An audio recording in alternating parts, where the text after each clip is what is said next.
Southend in their changed away strip of the yellow shirts with the navy trim, the yellow shorts, the navy socks, and in this first half they will be attacking from right to left. Woking in their white shirts with the red front and their black shorts and shirts defending that end. Southend United with a long ball forward, so it's 6 changes for Southend United from the defeat at Wealdstone as they're immediately on the attack. Keenan Appiah-Thorson getting forward, and it's put out for an early Southend United corner in the first minute of this one. Blues have Nick Hayes in goal, Harry Taylor, Joe Gubbins in for the suspended Ben Goodliff, and the captain Nathan Ralph, Harry Boys and Gus Scott Morris the wing backs. Keenan Appiah-Thorson, James Morton and Sam Austin in midfield with Andy Dallas and Slavi Spazov up front. And we'll give you the Woking team, which is unchanged from their goalless draw with Rochdale last time out in the National League.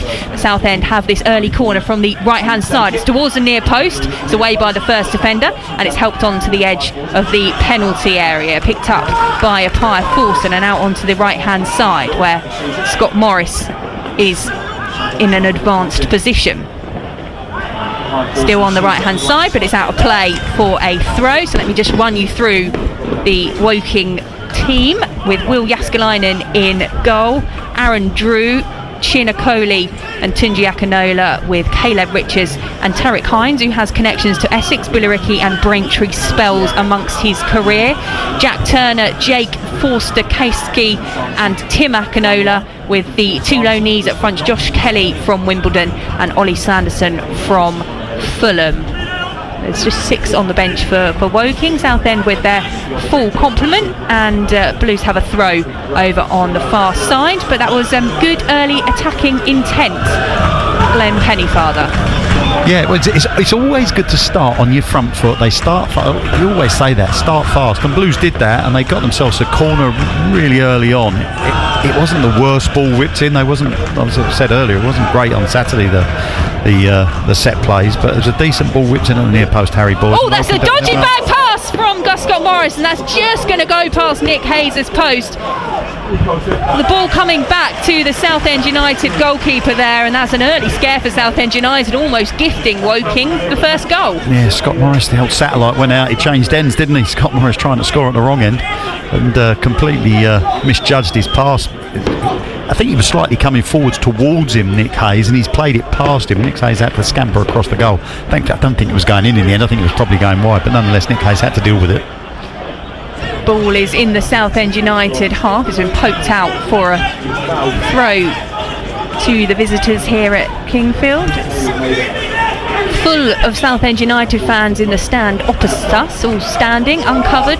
Plenty of fireworks going off around us here in Woking as the ball goes back to Jaskalainen, who absolutely wallops that forward. That's going to bounce all the way out for a goal kick to Southend United. Yeah, it wasn't too much method in that, but it does look like they've gone back to their 5, haven't they? They've got their wing backs in there. Tried to con us with warming up with a 4 at the back, wasn't they? Woking. I think Southend do that on occasions as well, but they are definitely a 5. They've got they should have the numerical advantage in midfield at the moment. They should have that spare man in their Blues. Nick Hayes keeps his place in goal for Southend United. He's hit this goal kick long. He's looking for Southend United shirt, and then the ball is volleyed forward for Woking. There's appeals for offside by the Southend United defence, not given.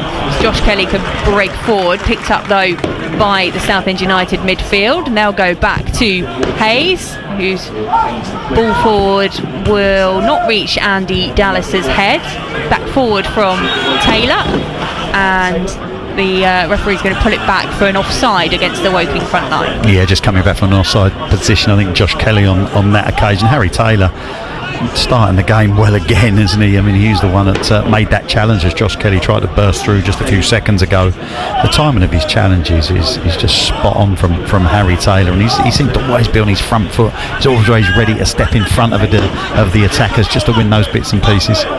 Edge of the area, Spazov lays the ball off to Austin. Austin tries a low shot, not too much power on that one, and Jaskalainen can read it and collect for Woking. Still goalless in the first 5 minutes. Yeah, there's that link-up play we was talking about earlier with Sam understand what Sam Austin offers. He's just lent the ball to Slavy Spazov on the edge of the box, just going to join it up on an angle. Slavy's give him the ball back, and he's got a strike. He didn't get any purchase on the strike, but you can see what Sam Austin was trying to do. But that's what he gives you. He gives you those little give and goes in and around the penalty area, that little link up play, a little bit of a technician. Sam Austin, slightly different to Leon, because Leon wants to run with the ball. He wants to make things happen. He's adept at doing that. Free kick to Woking.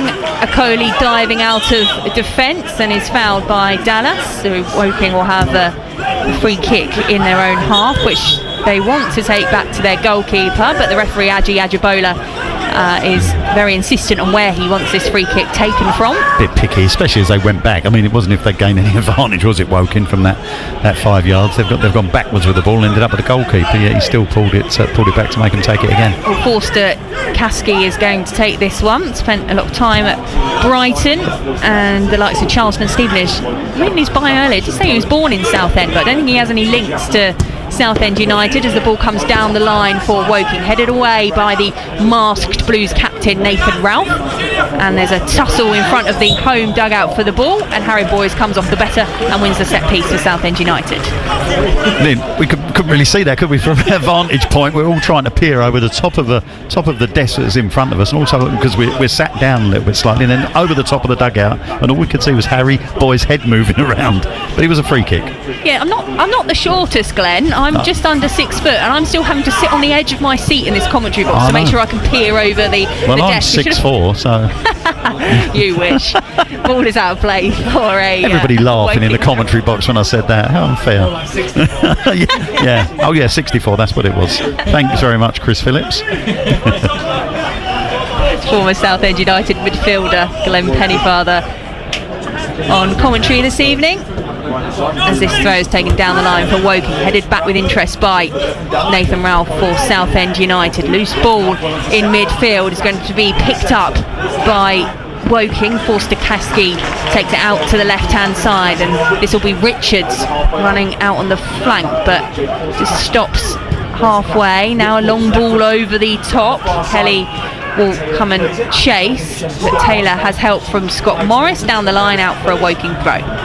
Yeah, they've just got to be wary of Forster Caskey. He's got huge experience, as you've just said, and it's important they don't let him have an easy game where he's dropping deep, he's getting on the ball and he's playing a lot of passes. It's happened already where they haven't engaged with him, so that the three midfield players, although it leaves Blues an extra man in there, they haven't got possession of the ball, which doesn't help. So they've got to engage with Forster Caskey and get him under pressure. Don't allow Woking to play through him. Southend have won themselves a throw over on that far side. What would your estimate be on the amount of Southend United fans there, Glenn? They're absolutely packed in, aren't they? As Blues come on a run, Dallas is brought down, and that will be a foul and free kick to Southend midway point of the Woking half. Referee is just going to calm things down, and he may well think about an early warning or perhaps a card. Yeah, they're questioning the Blues players, aren't they? It was a hefty old challenge by the Woking defender. He's caught Andy Dallas, who's still down on the floor at the moment, just probably caught him just around the ankle. Hopefully he's going to be okay. The referee's going to have a word. I don't think he's going to book him, Victoria. But going back to the crowd, they never cease to amaze you, do they? They're always out in numbers, Blues. Wherever we go all around the country, they're out in numbers. And I would have guessed today somewhere around the 600 mark, I would have thought, over there. And that's them booing, because it's just a stern chat with Chinakoli, the Woking captain, who brought down Dallas in that foul. He is back up on his feet, and Southend United will have a chance to get the ball into the box as some more fireworks go off behind Will Jaskalainen's goal. Insert your own firework pun here. Morton with the set piece for Southend United. Nathan Rao gets ahead to it on the edge of the area. Prior Forson can't get there first. Be recycled by Morton and Taylor out to Harry Boyes. Harry Boyes with the ball towards the edge of the box, where it's picked up by Spazov back to Boyes. Boyes going to get the ball into the box. That's missed by the defender and missed by the Southend United players, but it did get a touch off the defender, so it's out for another corner. Yeah, it was a little bit unorthodox, wasn't it, Harry Boyes? They was expecting him to whip it in left-footed. He's chopped back onto his right, and he's miscued his cross, really. He's mishit it, but it's one of those ones that goes along the floor. The defender's had a big swipe at the ball, just deflected it a little bit. It could have gone anywhere, but it eventually goes out for a corner on that far side. But just watching Slavy Spazov, he's improved as well, just in the time he's been in the team with his hold-up play and bringing in people back into play as well. Corner from the right-hand side towards the back post, punched away by Jaskelainen. It's going to be chased out onto this left-hand side, and Nathan Ralph is going to ensure that will be another corner to Southend United. 2 in quick succession, still goalless here at the Kingfield Stadium. Yeah, again a quality ball in this time from Harry Boyes from that right-hand side, an in-swinger. This time he's going to be an out-swinger as he's come all the way over to take it again. But even on the last free kick when Nathan Ralph kept it alive, Blues were very flat with their runs. There was no depth to their movement on the free kick, as the referee's going to have a word with Joe Gubbins possibly, and one of the Woking defenders. I don't know what's gone on there, but yeah, so they all went flat, so they was all in a straight line. As Nathan Ralph has headed it back on the penalty spot, all the Blues players had gone beyond the ball and there was no depth to their attack there. But let's see what happens with this one, but the quality is much better from Harry Boyes this evening.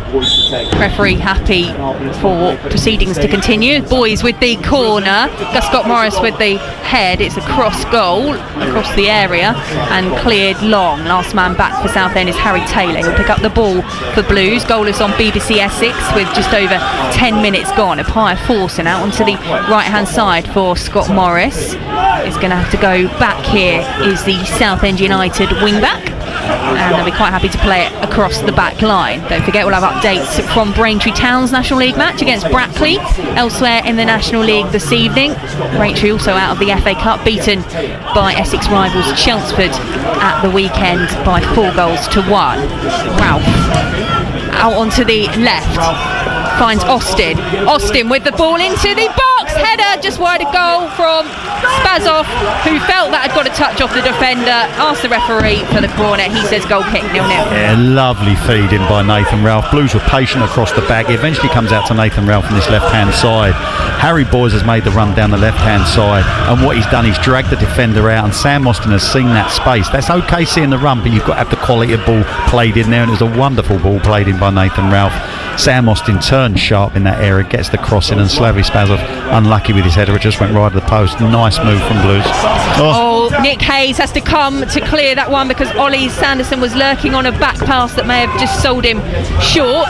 The ball now with the Woking defence. I've dropped my pen on the floor. I've got no idea where that's gone. 12 minutes, remember that. That was the Slavy Spazov header chance. I was just going to note down before that's bounced on the floor in front of me. Oh, long ball forward for Woking for Kelly to chase. That's overhit, and Hayes can comfortably collect that in his penalty area. Southend be happy with this start so far, Glenn? Yeah, 100%. They've dominated the proceedings so far in these opening 12 and a half minutes. Look really comfortable, enjoying good possession, had a couple of promising positions, and the one thing they have looked, they've looked dangerous where they didn't look dangerous on Saturday. They look dangerous from set plays, even with Ben Goodliff not being involved. They look like something can happen. Doesn't look like Woking are comfortable defending the balls that are coming in from Harry Boyes.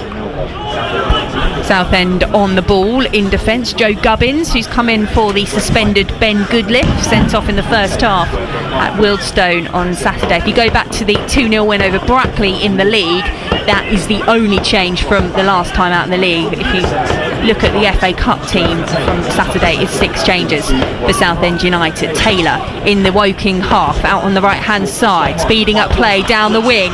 Here come Southend United. There's players in the box as Gus Scott Morris looks to unleash the cross. Cleared away only as far as Morton, picked up on that right hand side. Pie Forson will go back to Gubbins on the halfway line. Southend United being applauded by their fans as Taylor takes it out to the right. Now Morton to Dallas into the box, low ball, looking for a Southend United yellow shirt into the arms of Jaskelainen. That's the one you see time and time again now at the top level where they've hit the byline. That's the one that's dragged back, not drilled across the 6-yard line because the keeper's expecting it. He was ready at the near post to collect that and he did it comfortably. That's the one that's dragged back for oncoming players coming to smash it into the back of the net. But Blues got a round of applause to their supporters for some wonderful one-touch football down that side, down that right-hand side. Probably 5 or 6 players involved. Eventually ends up, the only bit of quality that was missing was the final ball in by Gus from that right-hand side that hit the first man. But lovely approach play from Blues. They have really started the game well. But like we always say, when you're in the ascendancy and playing well, you need to make it count. Woking have the ball in their own half. And they'll go back to Jääskeläinen. Slavis Spazov is coming to chase this one down. Jääskeläinen, familiar name, son of Yassi. Southend win the ball back in their own half.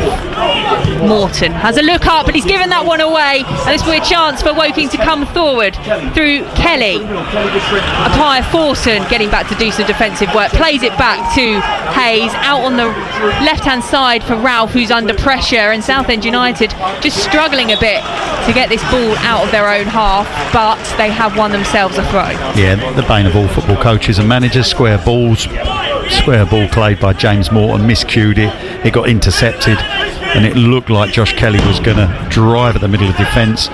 James Morton needs to say thank you very much to Keenan Apaya Forson for doing that blindside work to get back and steal the ball back off of him. But I was just about to say, just prior to him giving the ball away, the fact that James Morton is now being able to enjoy space, because what I was saying about Forster Kaski, because he's sitting off, he's now not engaging anybody. So when they're out of possession, they're a man short in midfield, and James Morton's able to pull the strings for Blues.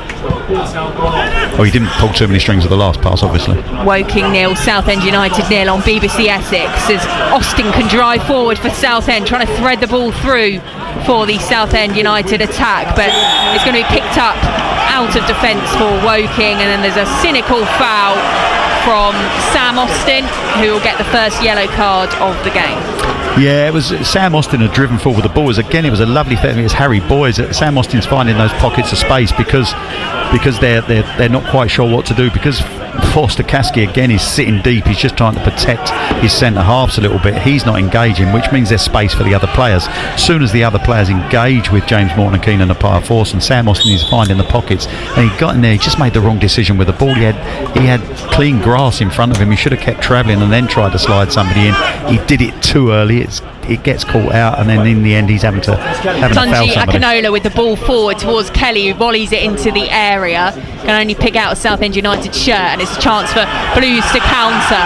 Austin dragged down. Dallas plays in Spazov. Spazov has got one defender to beat. He's got two catching up with him. Still going is Spazov.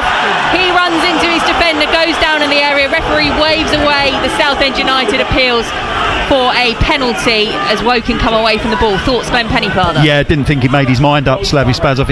I think he should have done it quicker. When you're in those situations, make your mind up, go past the lad and get your strike in. He didn't. He dillied, he dallied a little bit, and what he did, he slowed himself down. The defender, you've got to give credit to the defender, because he slowed Slavi down. It allowed another recovery defender to come in, and eventually when he did try and go past the boy just inside the penalty area, he was looking for a foul. It wasn't a foul, unfortunately. You could tell by I've always say that you tell by the reaction of people, and I don't think Slavi was convinced himself when he tried to appeal. Nice turn on the halfway line from Andy Dallas, coming forward for Southend United. Good challenge from the Woking man. Still with Southend's possession though. Boys looking to unleash the cross, blocked away by the Woking defence. Gets the ball in this time, headed away, and then now Woking can come forward. They have got a man down after that block from the Harry Boyes cross, but still Kelly wants to bring the ball forward. He's going to take on Morton down the right hand side, still going, looking to break into the penalty area. Challenge comes in from Morton.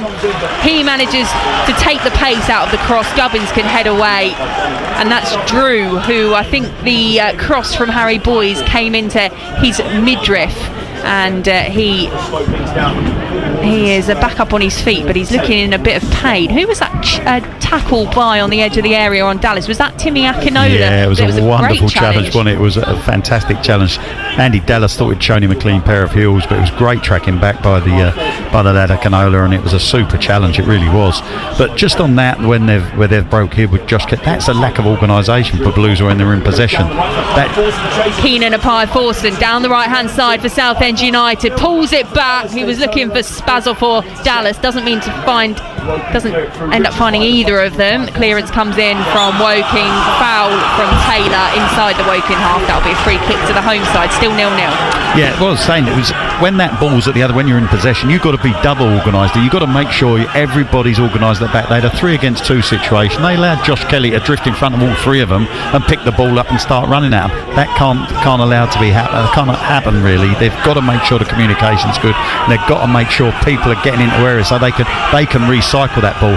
Wasn't sure that was a foul either, by the way, Harry Taylor. That's why there's all the disgruntled voices. The free kick is taken short, still in the Woking defensive line. It will go long now and headed away.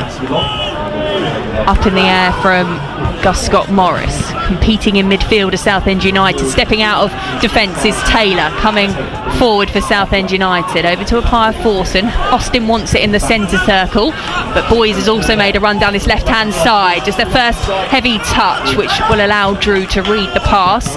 And Ralph can get in on the action, bringing the ball forward now for Southend United. He's taking on Timmy Akinola down this left-hand side. We've got Timmy Akinola and Tunji Akinola in the Woking team. Tunji playing in defence and Timmy playing in midfield. Gubbins asking his teammates to come forward. Gets the pass through to Dallas, but it's read by the Woking defence, and Southend United will have to go back into their own half. 20 minutes gone, still Woking 0, Southend United 0, but Southend enjoying possession and pressure already in this first half. Long ball forward from Morton towards Austin, who can only chest that down as he's going to ground, and Jeskalainen will pick up in his own area. I thought he was trying to chest it into Andy Dallas's run. I think if he'd have headed that, he could have steered that in that far corner. The ball already had the pace on it. All he needed to do was redirect it, because the goalkeeper was flat-footed on his 6-yard line. He wouldn't have been able to adjust his feet quick enough. Again, that's just a glance. That's just a glance of the ball's coming into you. Have a look at the position of the goalkeeper, make a decision. And unfortunately for him, he'd already made his mind up that he was going to try and play an Andy Dallas using his chest. And in the end, I'm not quite sure what happened, but it just fell down in front of him and they was able to deal with the ball. But it was an opportunity. Southend United substitutes warming up in front of us. Got the likes of Jack Bridge, Josh Walker, Tom Hopper, Cav Miley, Leon Parallon and Ollie Coker alongside Colin and Deng and D on the bench this evening. You sure you play netball? You keep dropping your pen. It's the sloping desk, Glenn. I can't cope. Long ball over the top down the right hand side for Southend United. Spazov picks it up in the area. Back out onto the right. Dallas outside the area has got Morton in support. Morton back to Dallas.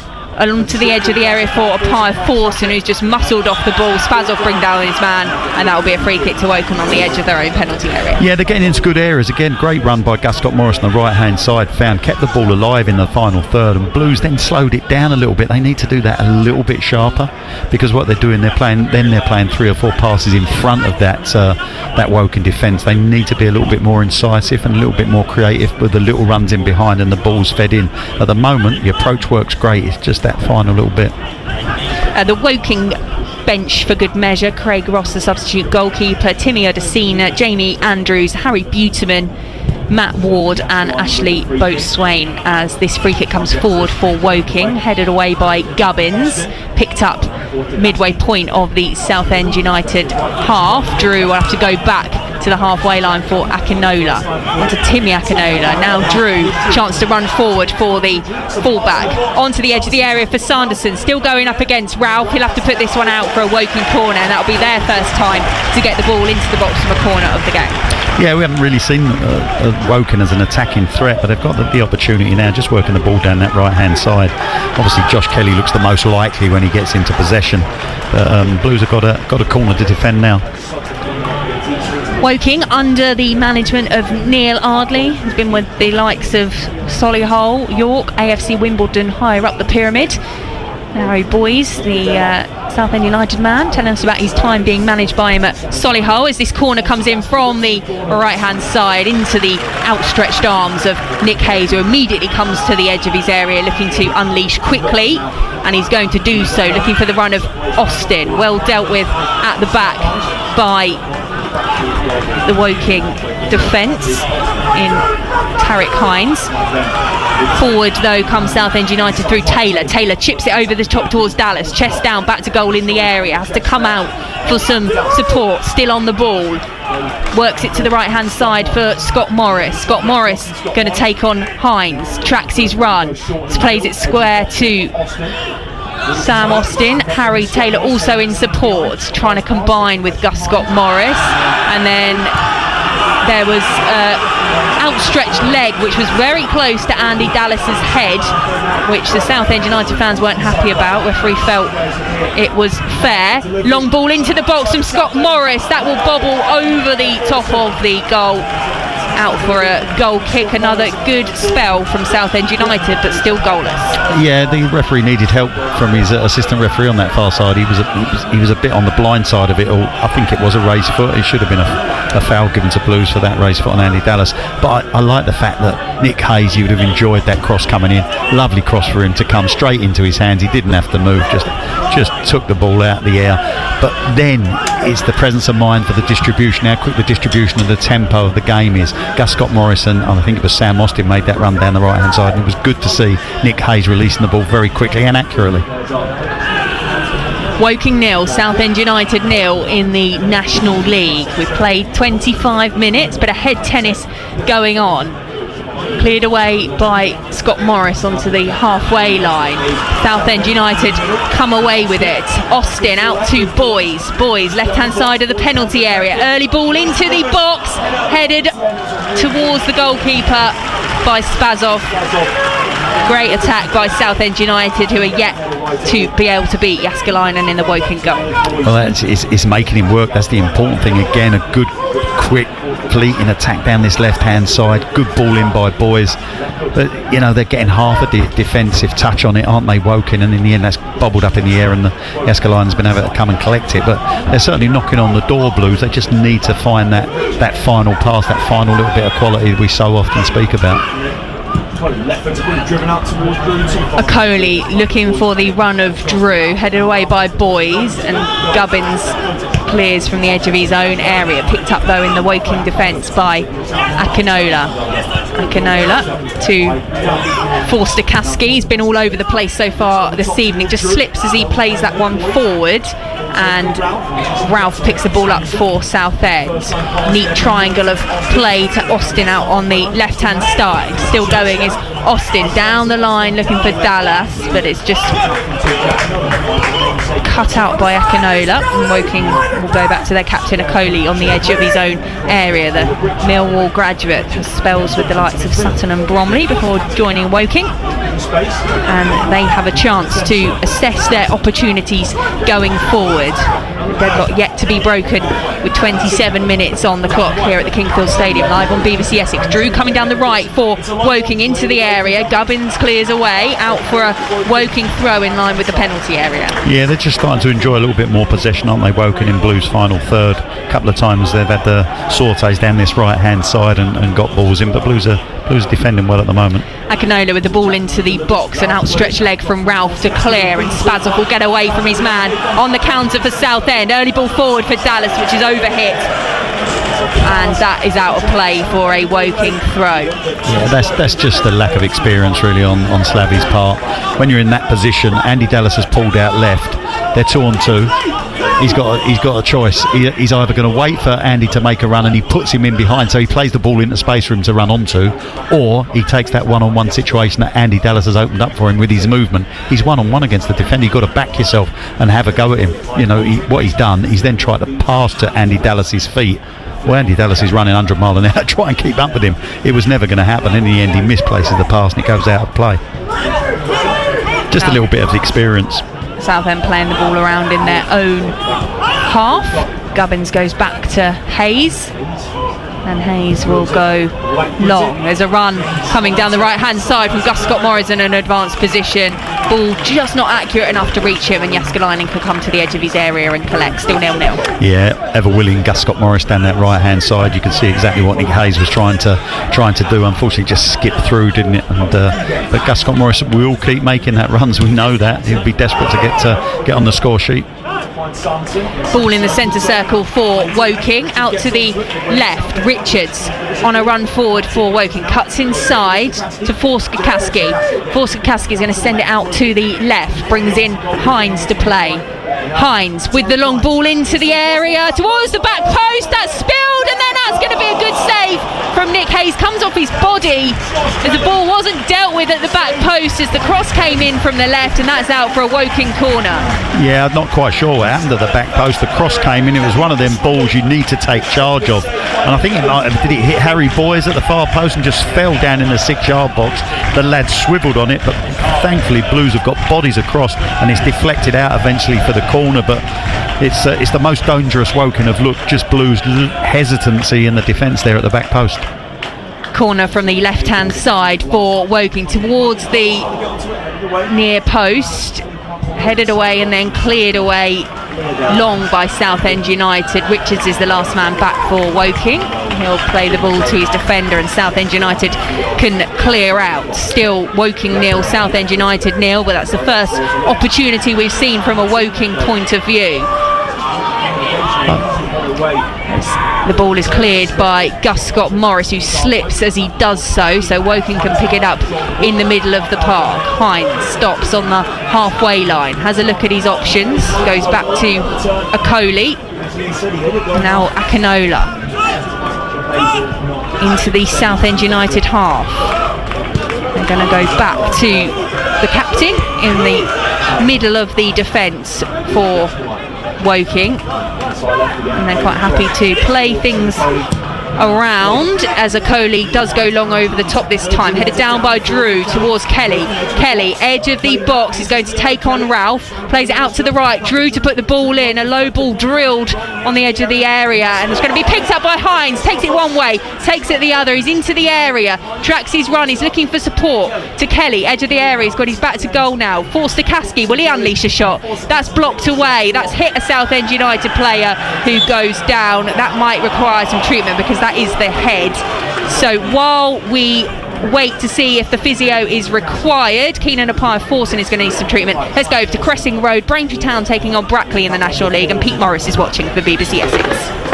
It is a really, really good display from Braintree Rugby Club's fireworks in the background. Over the road here at the football club, it's 0-0 between Braintree and the other lowest scorers in the division, Brackley. We've had no shots on anger at goal. We've had 3 long injury breaks, including Elliot Thorpe off the pitch after 25 minutes. James Vennings into a 5-3-2 midfield. A low-key start, 0-0.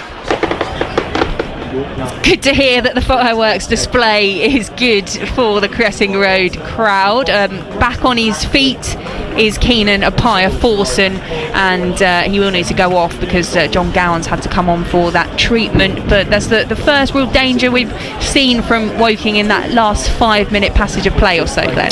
Yeah, it's given them some incentive, hasn't it? That ball at the far post, and again the next ball that's been played forward, again hesitant in their defending it. It's landed at Drew's head, who's not the biggest lad in the world, and you would expect Harry Boyes or Nathan Ralph to come and attack that ball. It was after you clawed a little bit, neither of them went for it, and Drew was able to come and deal with it, and what that did, that was the foundation for that next attack, and it was Josh Kelly who looks the most likely driving into the penalty area to cause Blues those problems. So just like them to take charge of that situation a little bit more down Blues left hand side. Josh Kelly on loan from AFC Wimbledon. It's 2 goals so far this season. As we get back underway with the drop ball, Forster-Caskey with it at his feet, plays it out onto the left, and Woking will look to pick up where they left off, attacking the Southend United penalty area. Forster-Caskey, forward ball, Turner onto Akinola out onto the right for Drew. Drew has got support from Timmy Akinola down this right hand side. It's being tracked by Harry Boyes and have to go back to Tunji Akinola. Now Akoli in the centre circle for Woking, who are in the Southend United half. Forster-Caskey slipping the ball on towards the area for Hines. Hines' shot is blocked, and then Dallas tries to hook the ball away, slips as he does so. There's been a couple of slips. Well, yeah, I mean, if I was out there as a manager or a head coach, you'd be questioning some of the players' footwear, wouldn't you? It's important that you get that right, and they did water the pitch quite heavily, didn't they, before the game? Yeah, there was a good soaking going on just before kick-off. as Akinola is forward to Sanderson. Sanderson's ball over the top, was looking for the runner Drew down the right hand side. It's out of play for a Southend United throw, still 0-0. Yeah, as I say, they've come into the game. Blues bossed the game really for the first 25 or 30 minutes or so, and over the last 5 minutes, Woking have really come into it. They've been given that carrot by the opportunity they had at the far post, and it's kind of lifted their belief in what they're trying to achieve this evening. Boys with the long throw out of Southend United's defence. Coley hits it back. It's well read by Taylor towards Dallas. Helps it on towards Appiah Forson, using his pace. The Southend United midfielder out onto the right hand side. There's other yellow shirts making their way forward into the Woking box. Gus Scott Morris's ball is poked away. He recycles possession, and it's back to Gubbins, who is in the centre circle for Southend United. As a look at his options, decides to come forward to Spazov, who lays it off quickly, looking for Austin, doesn't find him, and now Woking have the chance to break quickly over the top for Sanderson. Sanderson controls, just has to take this out onto the left hand side, but he's got support in the box from Kelly. Still out on the left is Sanderson. Hines comes to help, but the attackers just slowed up from Woking, but they still have possession through Forster-Caskey.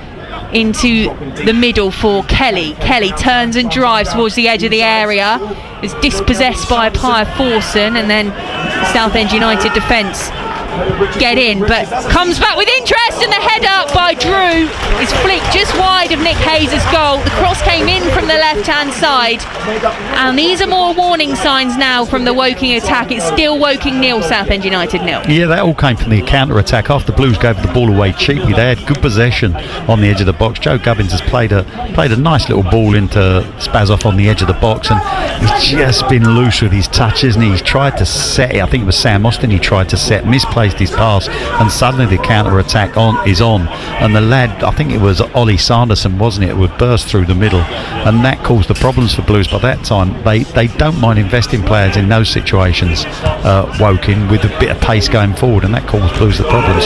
Oh, that's a nasty collision between Coley and his own player Ollie Sanderson, both going for that ball, and that sounded nasty. Both players down, immediate attention from the physios, and the rest of the players are going to come over and take a drink, because that was not a nice collision in the centre circle between the Woking captain and their striker Sanderson, both looking to head the ball and end up colliding with each other. Yeah, it was a nasty collision, wasn't it? We heard it from here. I think we both winced as they went up for the ball, because one's coming towards it from the attacking position, or one's coming towards it from a defensive position, and it's a heck of a clash of heads. Hopefully both players are going to be alright. They're both receiving treatment from both Southend United's and Woking's physio, so hopefully, fingers crossed, they're going to be okay. Well, Coley is sitting up and talking to the physio and being checked over. I presume the concussion protocols will be in force here and various tests done. Sanderson's still lying prone on the halfway line and being treated, and we are going to see the St John ambulance staff coming on as well. Coley is up on his feet and coming off, and Sanderson looks to have come off the worst in that collision between the two Woking players. And Southend United's players and staff have had a chance to have a quick chat. What do you think would be the discussion on the touchline, Glenn? I think you're just getting back to what they was doing right at the start. I think what's happened, Woking have come back into the game because they've been given that incentive, and that lifts your confidence and lifts your belief, because to be fair, Blues had bossed the game in terms of possession and territory without creating too much. It was just that final bit of quality, that decision making in the final third. I do think Blues' tempo has dropped slightly. They started at breakneck speed, but I do think they've dropped their tempo. They've dropped a little bit off of the press, and that's giving Woking a little bit more possession. They're able to get the whole of their side further up the pitch, which is pushing Blues back, so it's become a little bit more of an even game now. Well, these are worrying scenes for everybody here at the ground. So Ollie Sanderson still receiving treatment. The Fulham loanee started up front for Woking. He's now sitting up, but still attention required, and we will see a substitution for Woking with 39 minutes on the clock. We've had around about 2 minutes of the stoppage so far, so all time to be added on. While that is going on here on the pitch, let's check back in at Cressing Road. Pete Morris watching Braintree Town against Brackley. Yes, a keeper made a save. It was Braintree's first corner of the evening. Stanton from the right-hand side. It hit someone in the middle there. It was a point-blank save for John Maxted. He had to whirl his arms to get it off the line. That is the first danger that Braintree have had on goal. Not much happening at the other end either. Still 0-0.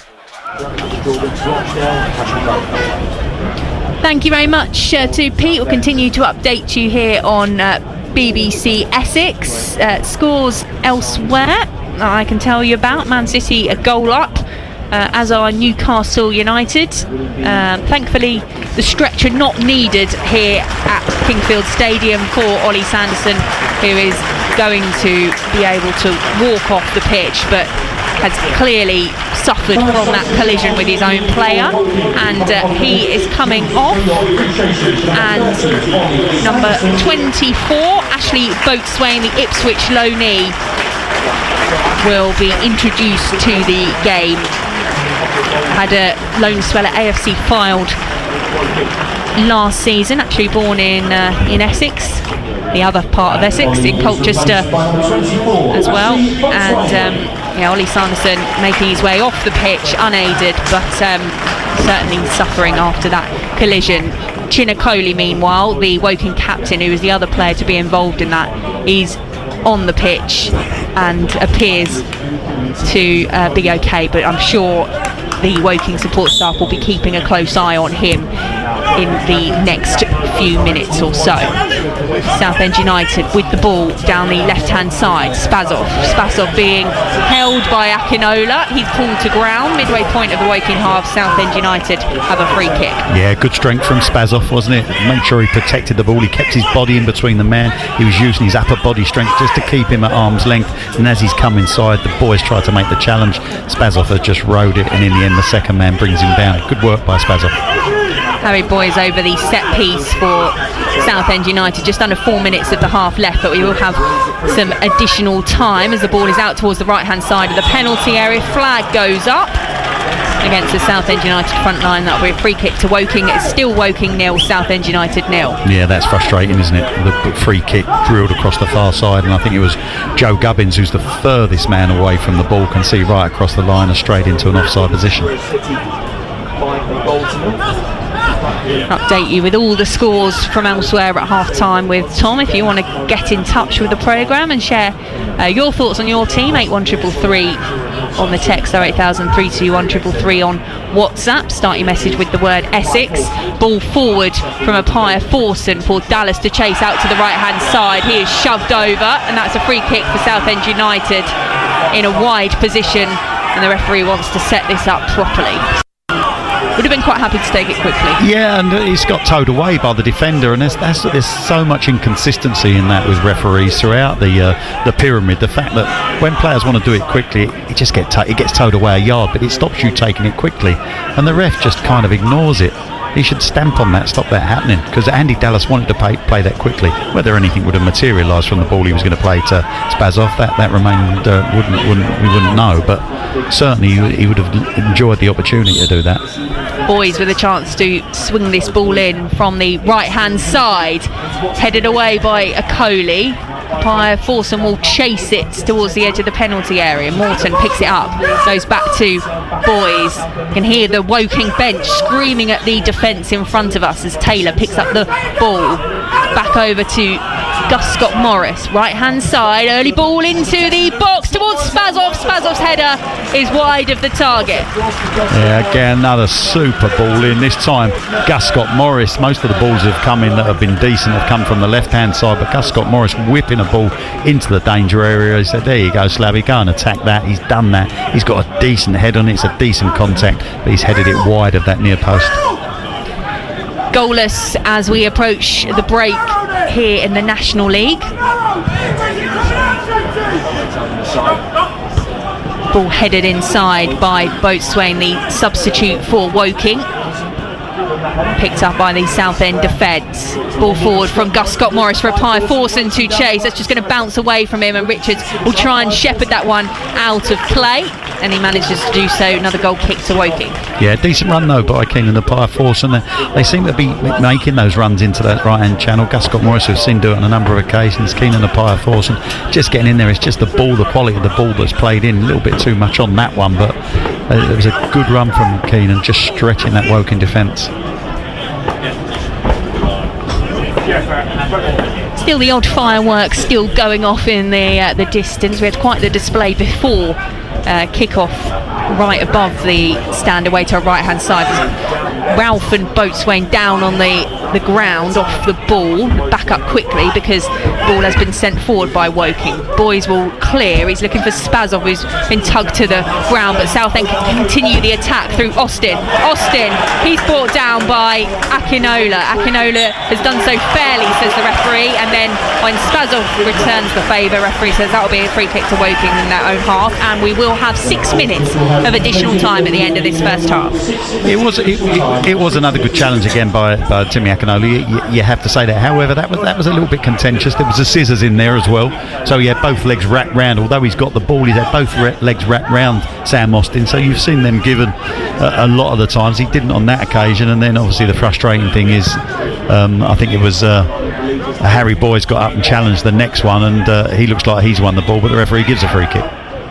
Southend not able to clear this ball from defence. It's over the top from Drew into the area. First time volley from Boatswain, spilled at the first attempt by Hayes. He collects at the second, and another opportunity for Woking from the edge of the area this time.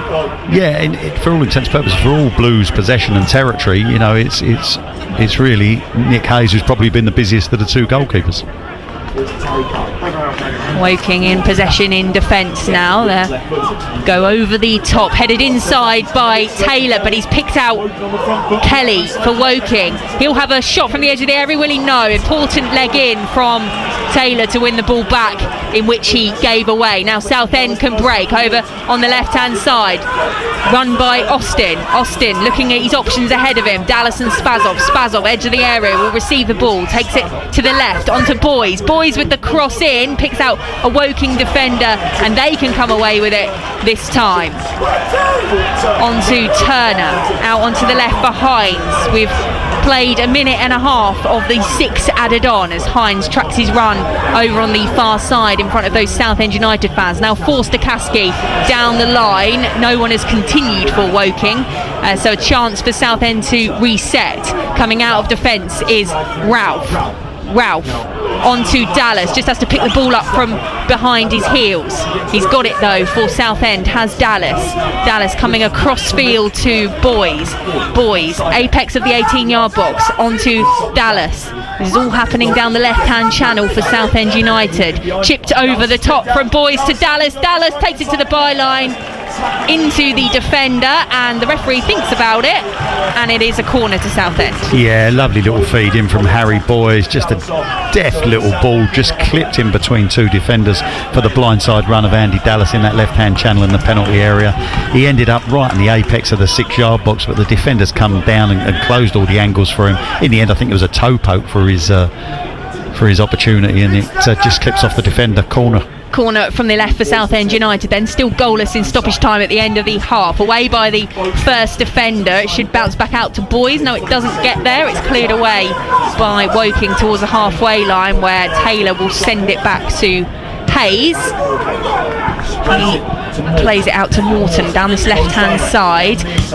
Ralph has stayed up for Southend United. He can't reach that one though, and Morton picks it up again for Southend onto Austin has the ball taken off him, but a Pye Forson recycles possession into the box for Southend. No, that pass doesn't get anywhere from Gus Scott Morris. Now Woking can break. 48 8 minutes on the clock on the scoreboard opposite us now, where it also reads Woking 0, Southend United 0. Kelly trying to take on Harry Taylor, but Taylor gets there first and plays it back.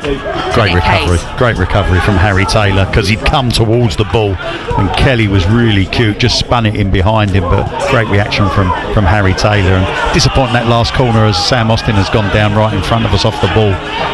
It was Harry Boys with his deliveries. Delivery's been pretty good, but on that occasion the last corner was poor.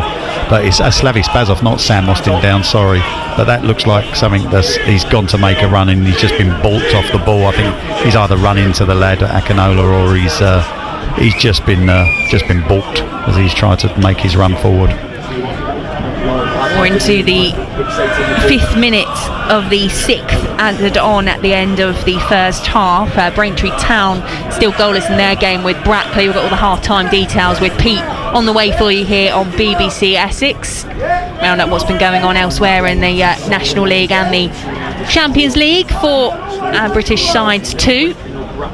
Spazov was holding his head and will just receive a bit more treatment. Glenn, what would be your thoughts if you were in the dressing room at half time? Yeah, I think Kevin will be asking for more quality in that final third. That's the thing. The decision making hasn't been particularly great when the balls have been played in there, and the memorable one at the moment is Gus Scott Morris just recently with the Slavi Spazov header. You look at that and you need to hit the target, of course, and that's going to be the disappointing thing, that Blues' approach play and promising positions that they've got into have been numerous. They just haven't made the final pass, or the decision making has been poor at the moment. But the one thing is they are still getting into those positions. But you have to say Woking have offered a threat. Spazov on the pitch at the moment, having had that treatment, as Southend in possession, and that's given away by Ralph, and Bo Swain can break into the area for Woking, pulls it across. Important interception from James Morton, who clears the ball for Southend United up to Austin, who is under pressure and may well lose the ball again for Southend. No, he's done really well to pick out a yellow shirt, and Southend can try and bring it away through Dallas and Boys. Still waiting for Spazov to be able to re-enter the field of play for Southend, and Dallas will go back to Gubbins. Spazov now back on. We have now played the 6 minutes, but we did have that stoppage during that time, so the referee may add a time to the additional time as Southend go back to their defence. Ralph across the back to Gubbins. And that will be the half-time whistle. It's half-time, Woking 0, Southend United 0. Plenty of possession for Southend United, plenty of pressure around the Woking box without really having to test the Woking goalkeeper. Meanwhile, at the other end, Woking, when they have had the opportunities, have tested Southend United. Your thoughts on that first half, Glenn Penny? Yeah, I think you could sum it up with the phrase all bark and no bite. Unfortunately, that's what's happening at the moment. Blues are getting into good possessions. We've seen some super play especially down the right hand side. One or two moves they've done. You've heard the away supporters clapping, Blue supporters clapping over on that far side for that one touch play. But that's great, but then you've got to have the end product, and at the moment there is no end product from Blues. The quality is just not there. The decision making has been poor in that final third, and we've spoken about it on numerous occasions this season.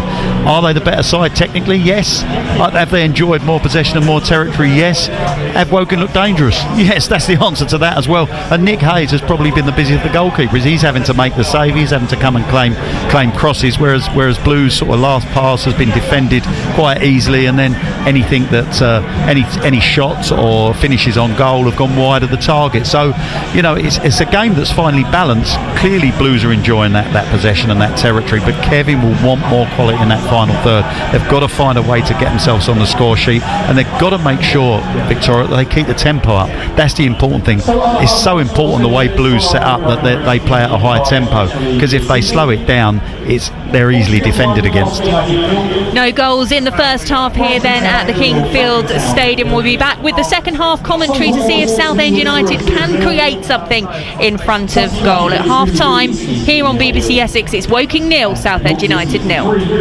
BBC Upload. With Rob Jelly. Did you hear the story, A Pocket Full of Crotchets? About the magical music teacher? Gripping whodunits, sketches and podcasts. Just some of the things Upload can feature. Was it the postman with the newspaper in the cupboard under the stairs? It might be a story from a long way back in time, poems and verse. It could even rhyme. Whatever you've created, share it with me. Go to bbc.co.uk/upload and send in your work for free. BBC Upload. With Rob Jelly. Listen on BBC Sounds. BBC Essex. Tom Larson writes. BBC Essex Sport.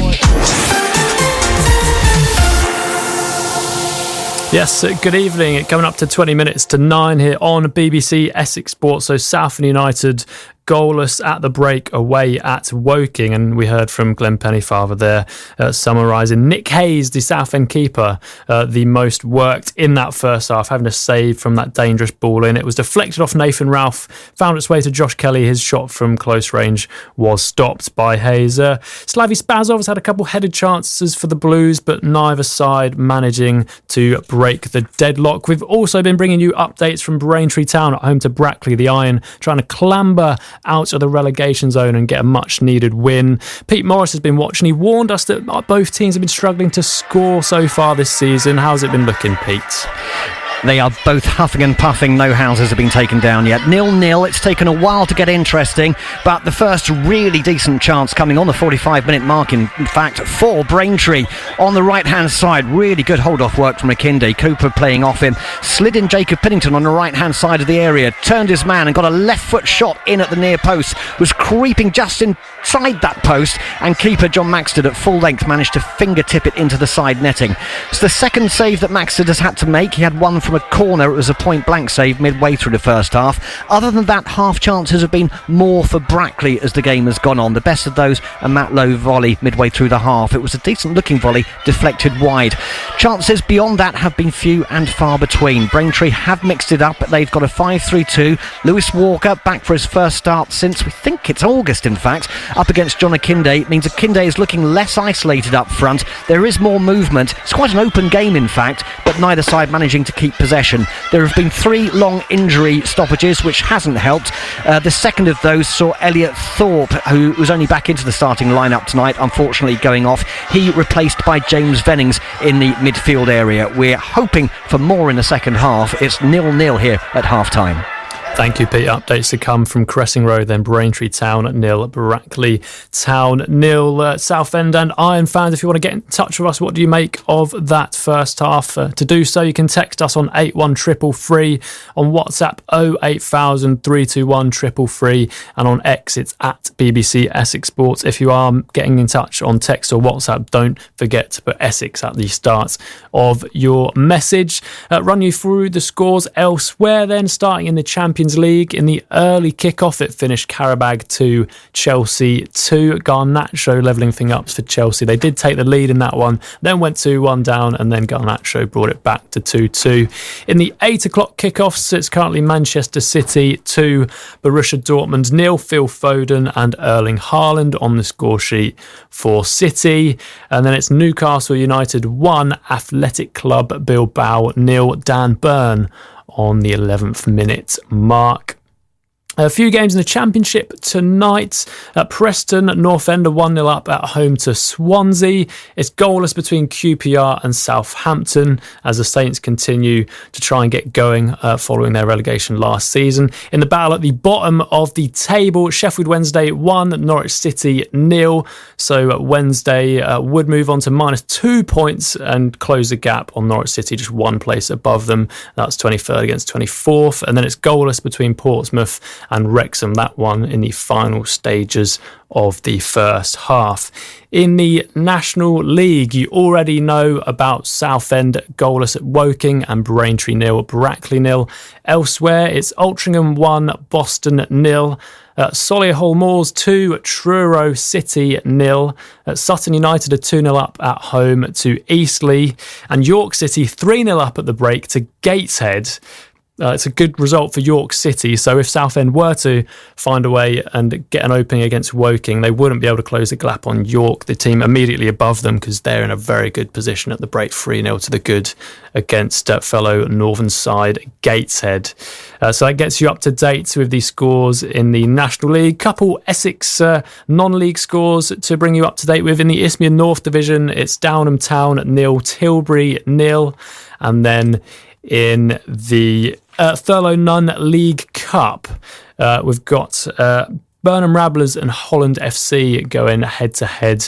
That one at the break is Burnham Ramblers 0, Holland 1. So that gets you up to date with the scores around the country and locally. Let's just take a moment to focus in on one of our non-league sides, Canvey Island, because Gary Kimball has taken on the managerial job at the Gulls following the departure of Peter Taylor last month.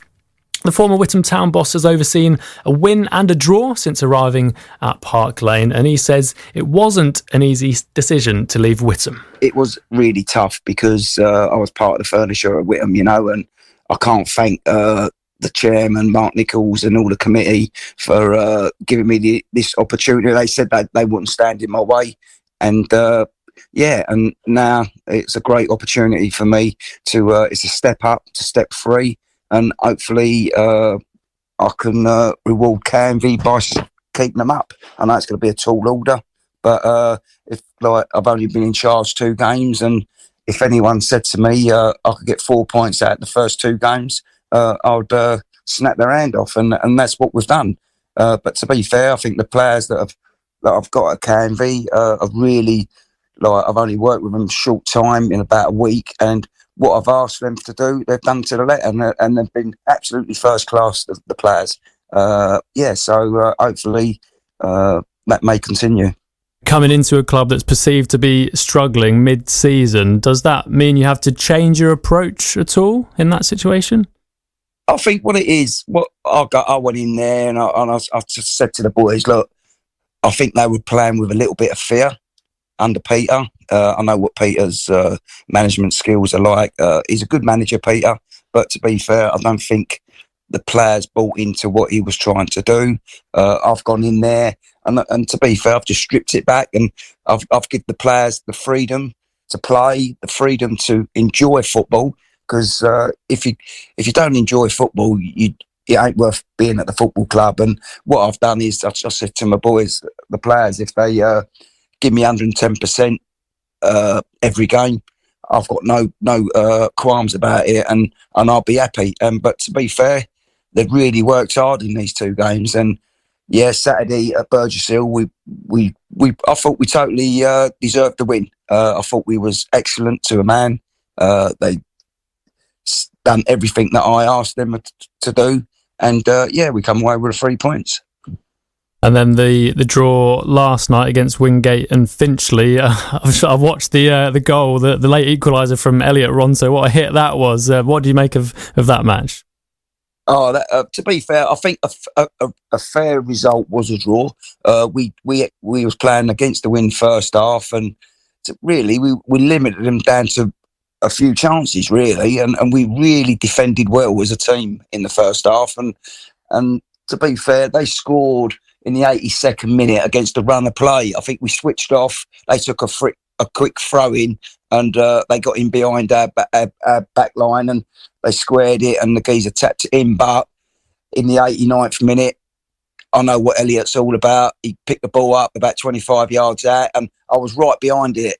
And when it left his boot, we knew it was in. And what a great strike! He is a talisman of Canvey. He's the captain. He leads by example. And since I've took over, he's been a revelation. Yeah, and you mentioned, just saying to the players, I want you to give me everything and make sure you enjoy it. In terms of personnel, are you going to be looking at making any changes, bringing in anyone that you know and have worked with in the past? What are you looking at in terms of who you want to bring into the club? I bought a couple of people in from Whittam, player-wise. I've signed Gabe Campbell from Whittam, and this week I'm signing Luke Ike from Whittam as well. I think they're very good additions to the squad, and they will be really helpful going forward. Great. And then on to this weekend, hosting Carshalton Athletic at Park Lane. How are the early preparations going for the weekend? Yeah, they're going all right. We'll just come in tomorrow on Thursday for training. We'll just go through a few bits, what they're all about and what we're going to try and do to beat them. I won't give nothing away too much because probably everyone's hearing. But yeah, we're going to work hard tomorrow night and see how we go. But on Saturday, don't know much about Carshalton because I've never really managed in the step 3. So I'm relying on someone, Mike Finners, who's there, who knows a little bit about the Carshalton team. So hopefully we'll run it through as a management team and hopefully we come out with the correct result on Saturday. Yeah, and lastly, on a personal level, Gary, does it give you a boost to be, moving up to a step that you haven't really spent long in before? Yeah, I think it does. It recognises now that what a good job I've done at Whittam on limited resources. I know it's a step 3 that I've always wanted to do. And when the opportunity came to manage KMV, I had to take it with both hands. And now it's going to be a test for myself. But I'm going to thoroughly give it 110%.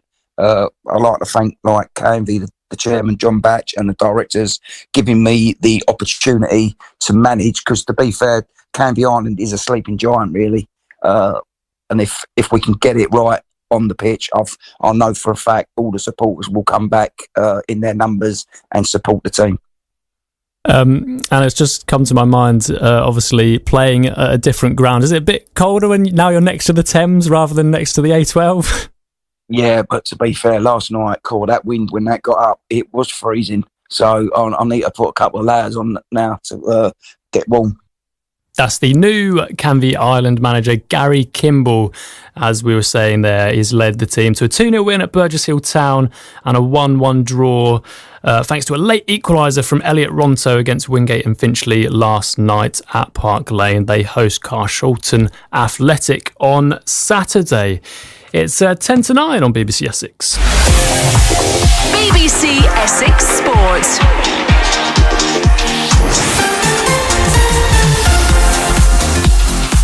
Our featured game tonight then, Southend United away at Woking. We've also got updates from Braintree against Brackley. Neither side, though, managing to find the breakthrough so far. Ralph out onto the left. Finds Austin. Austin with the ball into the box. Header just wide of goal from Spazov. Hines with the long ball into the area towards the back post. That's spilled, and then that's going to be a good save from Nick Hayes. Comes off his body as the ball wasn't dealt with at the back post as the cross came in from the left, and that's out for a Woking corner. Taylor picks up the ball back over to Gus Scott Morris, right hand side, early ball into the box towards Spazov. Spazov's header is wide of the target. Slavi Spazov then coming closest for the Blues. Can they get a goal in this second half? It's time to rejoin your commentary team for Victoria Polly and Glenn Pennyfather. BBC Essex Sport. Just in the nick of time, welcome back to Kingfield Stadium. We've just kicked off for the second half between Woking and Southend United. Goalless at the break. Southend United attacking from left to right in this second half as we look on, but they're currently clearing the ball out of defence. Dallas in his own half can't hold on to the ball. No foul, says the referee. And Woking can make an early attack forward. Neither side have made any changes at half time. As Tariq Hines coming forward for Woking, helped by Turner. Now on to Richards. Richards with the cross in, away by Taylor for Southend United, and there's a bit of a tangle for Dallas, who was trying to get away with the ball for Southend. Coley picks up the ball on the halfway line for Woking, which gives me a chance to run you through the teams. So Southend United have Nick Hayes in goal, Joe Gubbins, Nathan Ralph and Harry Taylor, the three at the back, Harrow Boys and Gus Scott Morris the wing backs, James Morton in the middle with Keenan Appiah Forson and Sam Austin on the flanks, and up front Andy Dallas and Slavi Spazov as Woking come forward. They have Will Gaskelainen in goal. Across the back, Aaron Drew, Chin Akoli, Tariq Hines, Tunji Akinola and Caleb Richards, Timmy Akinola, Jake Forster-Caskey, Jack Turner, and then Josh Kelly with the substitute Ashley Boatswain on for Ollie Sanderson, who was involved in a collision first half with his captain Chin Akoli. Sanderson coming off worse and having to go off as Southend United have possession in their own half. They're back underway at Cressing Road in our other featured game in the National League. It's Braintree Town 0, Brackley Town 0. We'll be off for updates regularly throughout this second half here on BBC Essex with Pete. And those are actually the two games in the National League that haven't had goals. As a ball forward from Gus Scott Morris, it's headed out by Drew, and Southend have a throw in the Woking half. Elsewhere in the National League at half time, it was Altrincham 1, Boston 0, Solihull 2, Truro 0, Sutton 2, Eastleigh 0 and York City 3, Gateshead 0. So plenty of goals elsewhere, but no goals for either of our Essex teams this evening. Glenn Pennyfather, former Southend United midfielder, is alongside me here for this one as we wait for Southend United and Gus Scott Morris to launch this ball into the box. It's headed away and it will fall kindly for Dallas, right hand side of the area, combines with a high force and back to goal, right hand side of the penalty area. Has support from Gus Scott Morris, back to Appiah Forson, plays a 1-2 again with Scott Morris trying to look for a way through. Appiah Forson's going to have to go back to Harry Taylor for help, and Glenn Pennyfather, you wanted a bit more quality and something clinical from Southend United in front of goal. Yeah, and also with the tempo with their passing, we see it on a couple of occasions in the first half where they move the ball one touch, two touch, a memorable one down that right hand side, and then it's just the final decision making when they get in the final third. But they haven't done that enough. In fact, when they've got to that final third, they've actually slowed the play down, which allows obviously defenders to get set, it allows recovery defenders to get in, and then it's difficult to break down. And that was kind of the pattern of the play, and Woking always looked dangerous, especially on the counter attack. Morton picks up the ball and throws it wide to Gus Scott Morris. He's got Taylor on the overlap. Taylor tracks his run, tries to find a way through to Scott Morris. It's cut out and Hines will go back to his defender and it's cleared down the line. Should be dealt with by Joe Gubbins, who goes back to his goalkeeper Nick Hayes. Had to make an important save in the first half, did Nick Hayes, using his body to prevent Woking getting the opening goal in this one. Southend in their own half. In the opening 5 minutes of this second half, still goalless. Some fans still making their way back to their seats or their standing areas. Good attendance from the Southend United fans. Fantastic away support as ever. We'll wait for official confirmation of the attendance as Appiah Forson has the ball in the Woking half, but he's dispossessed and forward comes Forster-Caskey. He's pulled back by Appiah Forson, and that will be a free kick just inside the Southend United half to the home side. Yeah, he looked like he was going to burst beyond him, didn't he, Forster-Caskey, and he just dragged him back. I think he's asking the fourth official why he hasn't been shown a yellow card. I don't know why he's asking the fourth official, but I think Keenan felt he didn't have a lot of option there because he looked like he was going to burst free Forster-Caskey and drive at the Blues defence. Caleb Richards standing over the ball for Woking. He goes back to Forster-Caskey. Now Richards can drive forward, plays it to Turner, and then it's doesn't connect with Kelly, so Southend bring it away. Morton across the halfway line with it. Morton out to the left hand side. Important interception from Turner just as the pass was unleashed from Morton. At Southend recycled possession in their own half. Morton, square ball to Gus Scott Morris, just has to come back into his own half to collect that one. Scott Morris, the Southend United wing back, goes to Taylor. Now across the back line for Southend, Gubbins, replacement for the suspended Ben Goodliff in the middle of the pitch. That pass from Ralph is straight to a Woking shirt, and through Akinola they can bring the ball back under control. Forster-Caskey is going to go back to his goalkeeper Gaskelainen. Yeah, sloppy, wasn't it, from Nathan Ralph? Because it was an easy pass to Harry Boyd's feet, and he's just completely missed him. He's completely misplaced the pass. But those are the sloppy things that cost you opportunities going forward.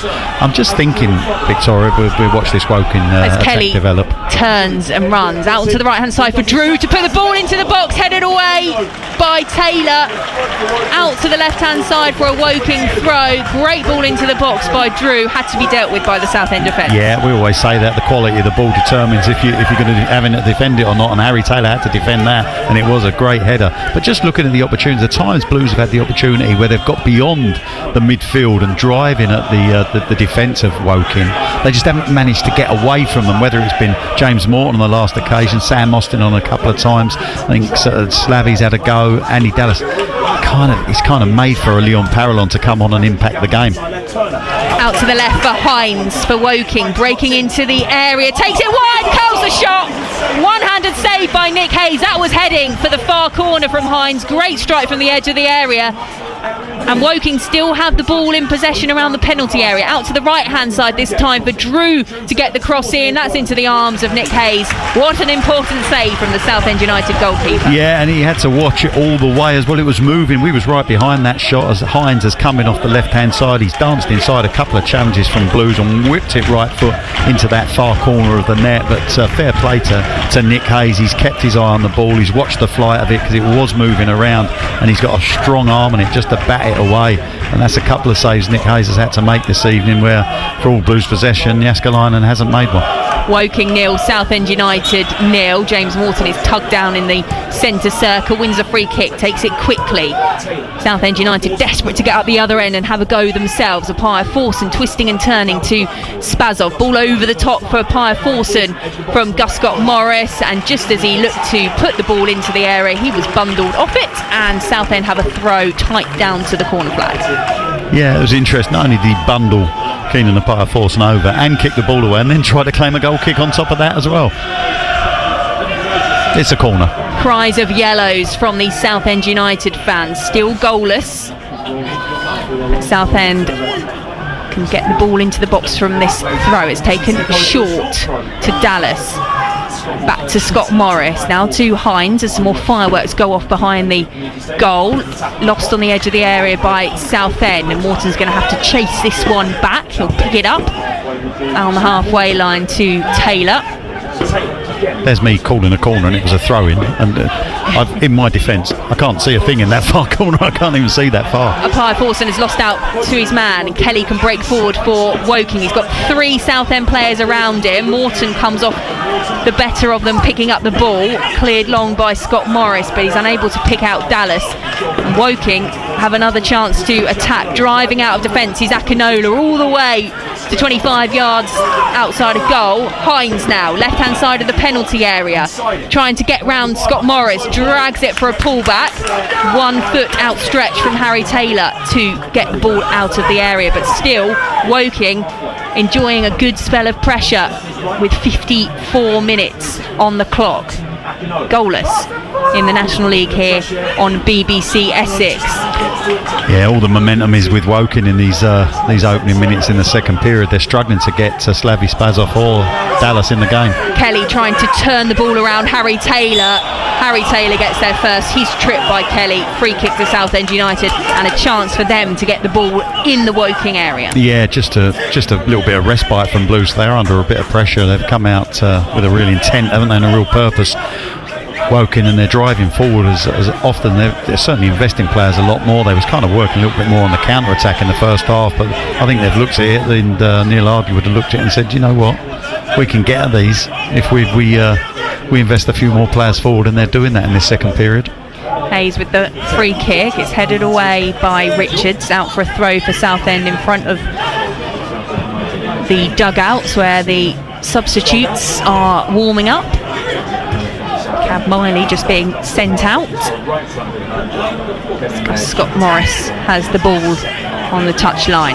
Kevin Mayer, arms folded, is watching on, urging his players to get forward towards it. Headed out of defence from Woking. On the edge of their area, it's chipped forward to Kelly. Kelly back to goal in his own half. has support ahead of him, over the top, chased by Drew. He's got some pace up against Boys. His first time ball into the box is hit behind for a Southend United goal kick, but another quick break from Woking, still 0-0. Yeah, you have to say it's coming back far too easy off the strikers of Blues in his opening 10 minutes of the second, 11 minutes, sorry, of the second half, and what it's doing is it's being taken off them quite easily in the Woking's last third, and they're transferring the ball much quicker now. Kelly being prominent in that attack, drilling the ball on that far side. Drew, a la Gus Scott Morris, making that charge down the right hand side for Woking, and again his decision making was poor. He probably should have had a strike at goal, tried to loft it into the penalty area and completely miscued it, but Blues are really struggling to hold the ball up front of it at the moment in this second half. Spazov goes to ground after a challenge. Southend picked the ball back up anyway. Morton to Boys along the ground, and there's another Southend player on the floor, and this time it is a free kick which Southend United can get the ball into the box from. Yeah, silly challenge, wasn't it? He was just impatient, the lad, for Woking. He was facing away from the goal. I think is it Andy Dallas, is that over there? I think it might well be Andy Dallas out. Yeah, he's up now on that far side. And it was just a silly challenge, but it does give Blues a real opportunity. It's a dangerous position to whip a decent ball into the penalty area. Looks like Harry Boys and Sam Austin on the ball over that far side at the moment. So let's see what we're going to have just outside the penalty area, probably about 2 or 3 yards outside the penalty area on that left-hand side. Morton and Apai Forson lurking on the edge of the area as well. Austin and Boys over it.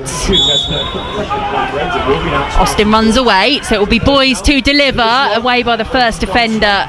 Needed a better execution from Southend United. Boys has the ball back at his feet though. Southend United in possession through Morton. Square ball to Apai Forson. This is all happening in the middle of the Woking half as Morton's pass is wayward out to Boys, and this is an opportunity for Woking to get forward through Turner. Turner has got Botswain making his way into the box, slips it on for him, but he's in an offside position, and that's a let off for Southend United, still 0-0. Yeah, great awareness from Keenan Apai Forson. He's the lad at track back with Botswain, and I don't know what Botswain was thinking, because he's made a run, and Keenan Apai Forson said, go on, you carry on, because I'm the last man, you make a run in there, you're going to be offside by a country mile, and that's exactly what happened. But you've got to have the awareness. Some players with less awareness would have run back in him and played him onside, but Keenan didn't. He held up his run going backwards, and the forward for Woking just run into an offside position. Goalless here between Woking and Southend. Goalless in our featured match last we heard as well between Braintree and Brackley, as Southend break forward through Austin into the area. Slazov looking to unleash the shot, blocked away. Woking bring it away from the edge of the area up towards Kelly. Kelly turns on the halfway line, back heels it, and he's pressured there by Taylor, which allows Southend to win the ball back. Great defensive work again by Harry Taylor. Love a pound for every time we've said that this season. Scott Morris to Spazov in the centre circle, out onto the left-hand side for Boys. Boys, will he run at his man? He's got an overlapping run from Ralph into Austin. Back to Boys, down the left-hand side. He's in proximity to put the cross in, but instead he goes back to Gubbins. Southend United building from the back, looking for the opening goal of this game. Slip through from Morton, cut out by Drew, and now Woking trying to find a way to put the ball forward. That's a good challenge there from Southend United's Harry Boys to ensure Boatswain couldn't go on the counter-attack, and Southend have it through Gus Scott Morris. Dallas just gets the ball in a tangle under his feet, and now Woking will bring it away. Turner, crossfield ball. That should be read by Boys. It is so. Bounce for Morton. Urged on by the Southend fans to Spazov. Spazov can't keep hold of the ball crunching challenge again from Boys to keep the ball in Southend United's possession. Dallas on the left to Austin, back to Dallas to the byline, tries to pull the ball across the face of goal, deflected behind for a corner. Better from Southend United, still 0-0. Yeah, it's challenges like that Harry Boyes put in, gets everybody up. It doesn't just get the players up on the pitch, you have the domino effect to the crowd as well. The crowd love to see that aggression and that determination to win the ball, and Harry Boyes has really lifted everybody, and it's lifted Blues, and they're enjoying a little bit more possession now after those opening 10 or 11 minutes where Woking looked like they were much more the likely. An hour gone, Southend United with the corner. Boys takes, is missed by everyone. He'll come to a pie of force and right hand side of the penalty area. That is behind from the Southend United man. Still goalless here. What about at Cressing Road? Last we heard, Braintree Town against Brackley was goalless as well. Pete Morris. It is still goalless, but on the hour mark, the clearest chance so far for John Akinde of Braintree got away from the defence. He had the big captain Gareth Dean all over the back of him. Good strength to hold off, good speed, got the shot away one-on-one of the keeper, who's read his coaching manuals, came out, made himself big and managed to save with his feet. Still 0-0. 0-0 there, 0-0 here, where it looks like we might have a stoppage for an injury to a Woking player who's sat down on the pitch. Akinola, I think it is, who is down. So the players come across. We have had almost 62 minutes played here. So, Newcastle United 2-0 up in their Champions League match. So with 62 minutes on the clock here, Glenn, would you be thinking about changes for Southend United? Yep, definitely, because I think the pattern of the game has shown Blues in possession, in behind the midfield of Woking on numerous occasions, having to run with the ball. Who's the man at best at running with the ball for Blues? Is Leon Parallon. I think it's kind of made for him now. He's going to come on, he's going to be fresh, he's going to have that impact. You know, we've seen it probably 4 or 5, maybe half a dozen times where Blues have got the ball, and we've commented on the recovery challenges from Akinola, particularly where he's caught players up where they're running with it. But there are those opportunities for Blue, and Parallon just has that in his locker, doesn't he, to drop his shoulder, go both ways. So it could well be the making of Leon Parallon. If they can get him on, it might well be the game for him to come on and certainly impact, because Blues just need a little spark from somewhere. They have lifted the tempo again. As I said, I mentioned those 2 Harry Boyes challenges. What's been a little bit disappointing again is the quality of the set plays. They started off really good and they looked like they was going to cause problems, but the last 2 or 3 haven't been great, and the last one that went right over the top of everybody, that Keenan applied force and collected in the penalty area but right at the far post, well, that was a decision from a boy that doesn't score too many goals, because he probably had the opportunity to get it out of his feet and drive it goalwards and have a real crack at goal, but he didn't. In the end, he got caught in 3 or 4 mines, and in the end he's just lofted the ball right up in the air, come down with snow on it, and out of play for a goal kick, which Woking are going to take now after that stoppage. So that was the last action for Timmy Akinola. He is off for Woking. On comes Jamie Andrews, midfielder who has EFL experience with Grimsby Town. Long ball forward from Woking is going to be chased out to the right hand side by Kelly. He'll keep it in play as well. Onto Botswain. All around the Southend United penalty area. Important interception from Austin, and Gubbins can clear upfield. Akinola comes forward to get on the action for the Woking attack. He's shoved over by Spazov. That'll be a set piece to Woking inside the Southend United half. It's a cheap free kick as well in a dangerous area, and Woking are going to be able to set things up for themselves here. It's just as I say, it's sloppy from Slavy. Didn't need to make that challenge. The boy didn't really have the ball under control either, and he's just come in from behind, hasn't he, and just nudged him in the back. But it looks like Woking are trying to concoct something. They got 3 over the ball on that far side. 3 Woking players around the ball. There's 2 Southend players in a wall, and everyone else is gathered on the edge of the penalty area. Turner to take the free kick. It's headed in the air by Drew. Okoli comes with the header, then the volley comes in off the edge of the area from Andrews, doesn't get proper connection on it, and Woking go back to the halfway line to reset the attack. Richards in the centre circle, out onto the right hand side. Long ball forward towards a Coley who stayed up there, away by Taylor, and Dallas can bring that under control for Southend in their own half. He wins the free kick. He wanted to take it quickly before Woking had a chance to get back. He doesn't manage to do so, but they do take it short to Gus Scott-Morris down the right hand channel for Keenan Appiah-Forson, cleared away by the Woking defence, and Hines can bring it away for Woking, but that's a great outstretched leg from Harry Taylor to make sure the ball didn't find its way through to Botswain, and Southend have the ball at the back. Yeah, wonderful interception, wasn't it, from Harry Taylor. Just on that final one, Gus Scott-Morris has got the quick free kick taken to him at his feet. It was such a poor ball up to Keenan Appiah-Forson. He was never going to get the ball. The defender had already read it a few seconds before the ball had got played in there. That's where your decision making comes into play. You've got the ball, it's your decision. That was the wrong one. Morton trying to thread the ball into the area for Southend, blocked away. Ralph out onto the left hand side for Boys. Back to Morton with his fluorescent yellow boots on. Still over on that far side of the pitch for Southend. Give the ball away. How often have we seen that though? Break down on the edge of the penalty area, good possession, driving forward, and that quality of that pass, that final little ball, that decision making on the edge of the penalty area must be so frustrating for the staff of Blues, because they do get into those promising positions, and I've lost count how many times they've given it away in those areas. Southend United, remember, coming to this one, 3 National League wins in a row. Woking unbeaten in 4 last time out, picked up a goalless draw against high-flying Rochdale.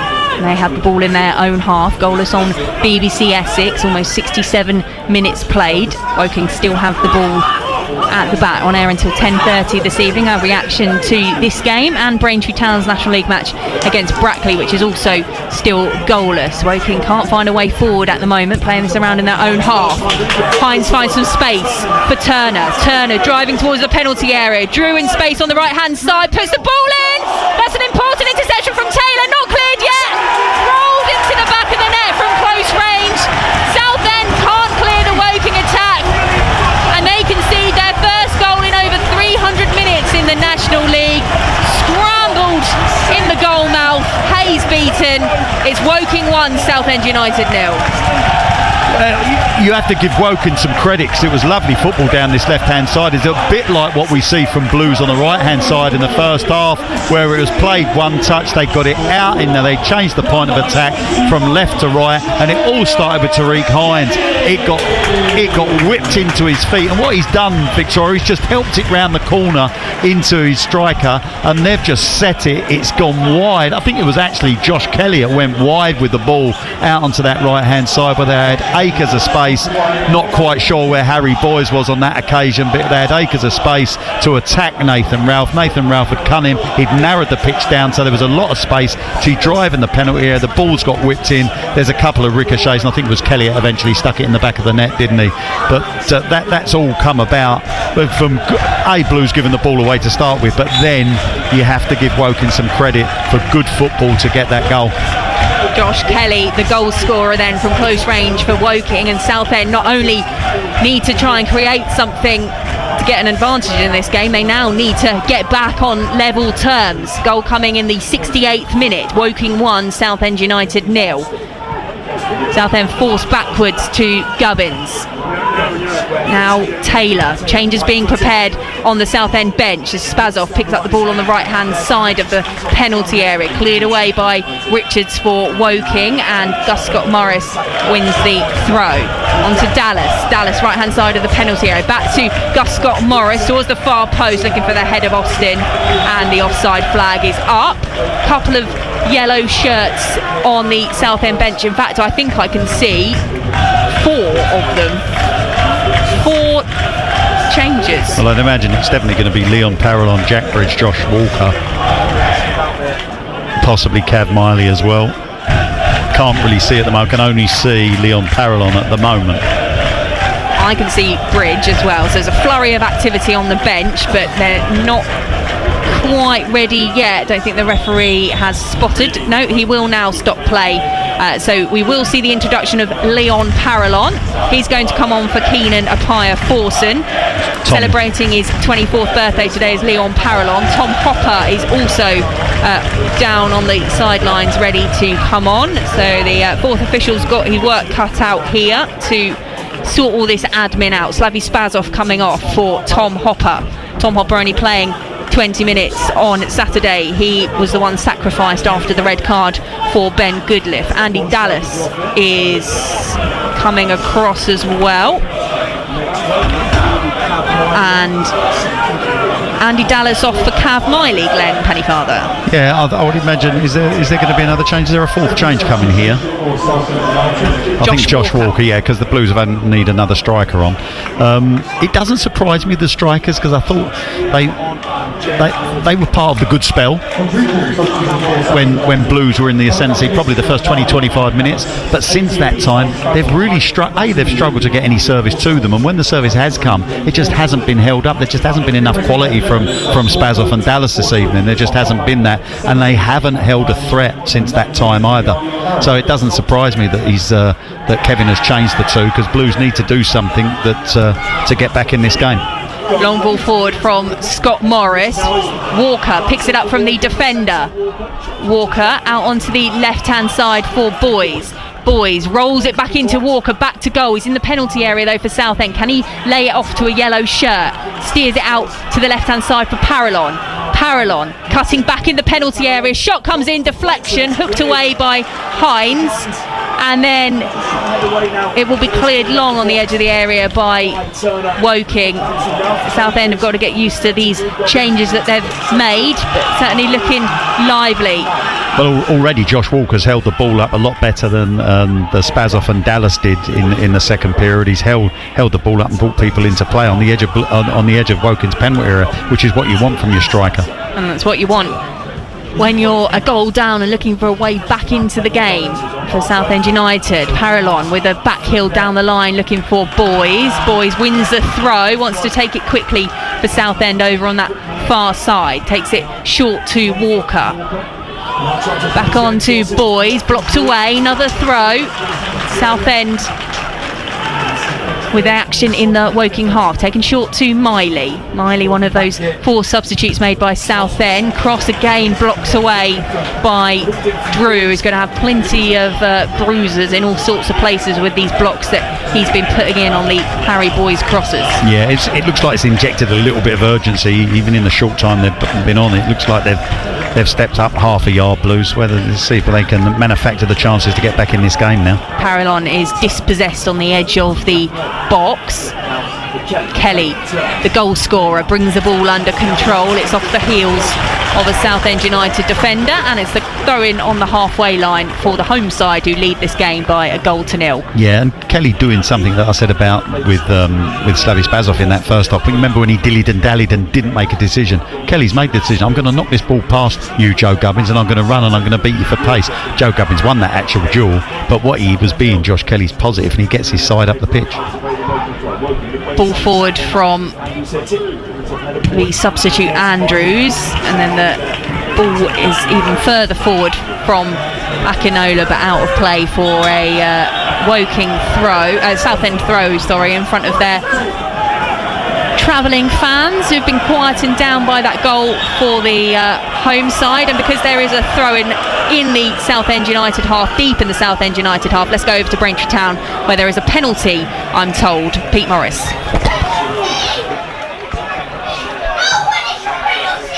Can't hear from Pete at the moment, so we'll get details of that penalty at Cressing Road shortly for you here on BBC Essex. Here it's Woking 1, Southend United 0. Southend not able to do anything with that throw in, and Woking have one of their own in their own half, which they bring into the Southend half. Bobbles on the halfway line. Woking bringing it out of defence through Hines involved in that attack which led to the Woking goal. Miley, soft foul to give away, I should say. Free kick to Woking. Yeah, held up well again, wasn't it, by Kelly. He's got a lot of experience, hasn't he, Josh Kelly? Looks a decent player, held the ball up, knew Cad Miley's challenge was going to come in, and then just balked as he was coming into the challenge. Cad bit and had a little nibble at him, brings him down, and Kelly wins the free kick. Forster, Caskey and Turner standing over the set piece, left-hand side of central for Woking, interchanging who is going up. Forster, Caskey with the ball into the box, headed away by Ralph, edge of the area for Andrews to shoot, takes a deflection, and then it's spilled by Hayes, who was trying to prevent it going from a corner, and Woking will have the chance to put the ball into the box from there, still leading by a goal to nil. Yeah, in defence of Nick Hayes, he did spill it, but he looked like it was off the pitch already, and he got the woohoo from the crowd. Woking with the corner, then we will get some news of that penalty at Cressing Road, but we'll stay with the action here where Woking lead Southend by a goal to nil at the moment, because Woking have a corner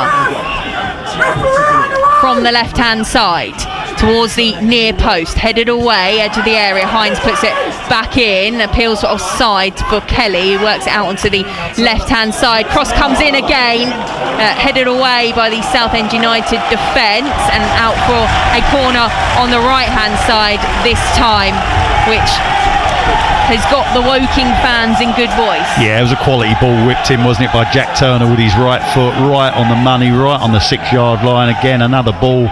You know, if you don't deal with it, there's a likelihood that the opposition are going to score. Thankfully, Blues dealt with it again on that occasion. I think it was Joe Gubbins that got the header away, but they've still got some more defending to do from this corner, from the right-hand side this time. 14 and a half minutes to go. Woking 1, Southend United 0. Woking with a corner from the right-hand side, whipped in towards the back post, and that's going to bounce all the way out of play for a Southend United throw. So let's go to Cressing Road to get details of that penalty. Pete Morris. Yeah, it was a penalty for Brackley, and they have scored it. Braintree are trailing here. It was one of their two defenders, two short guys who came on. John Stewart, who tried to take a shot. Feet were taken away from him, I think, by Frankie Terry, and Shane Byrne converted from the spot. It's a shame the game has livened up. Brackley have hit the post. Pennington and Vennings have had shots close for Braintree in the last 10 minutes, but it's the Iron who are trailing by 1 goal to 0. So both of our Essex sides down by a goal to 0 in their National League matches then. Manchester City have got a third against Dortmund in their Champions League match. It's Manchester City 3, Dortmund 0. Last we heard, Newcastle were 2 up. As Southend crossed the halfway line through captain Ralph.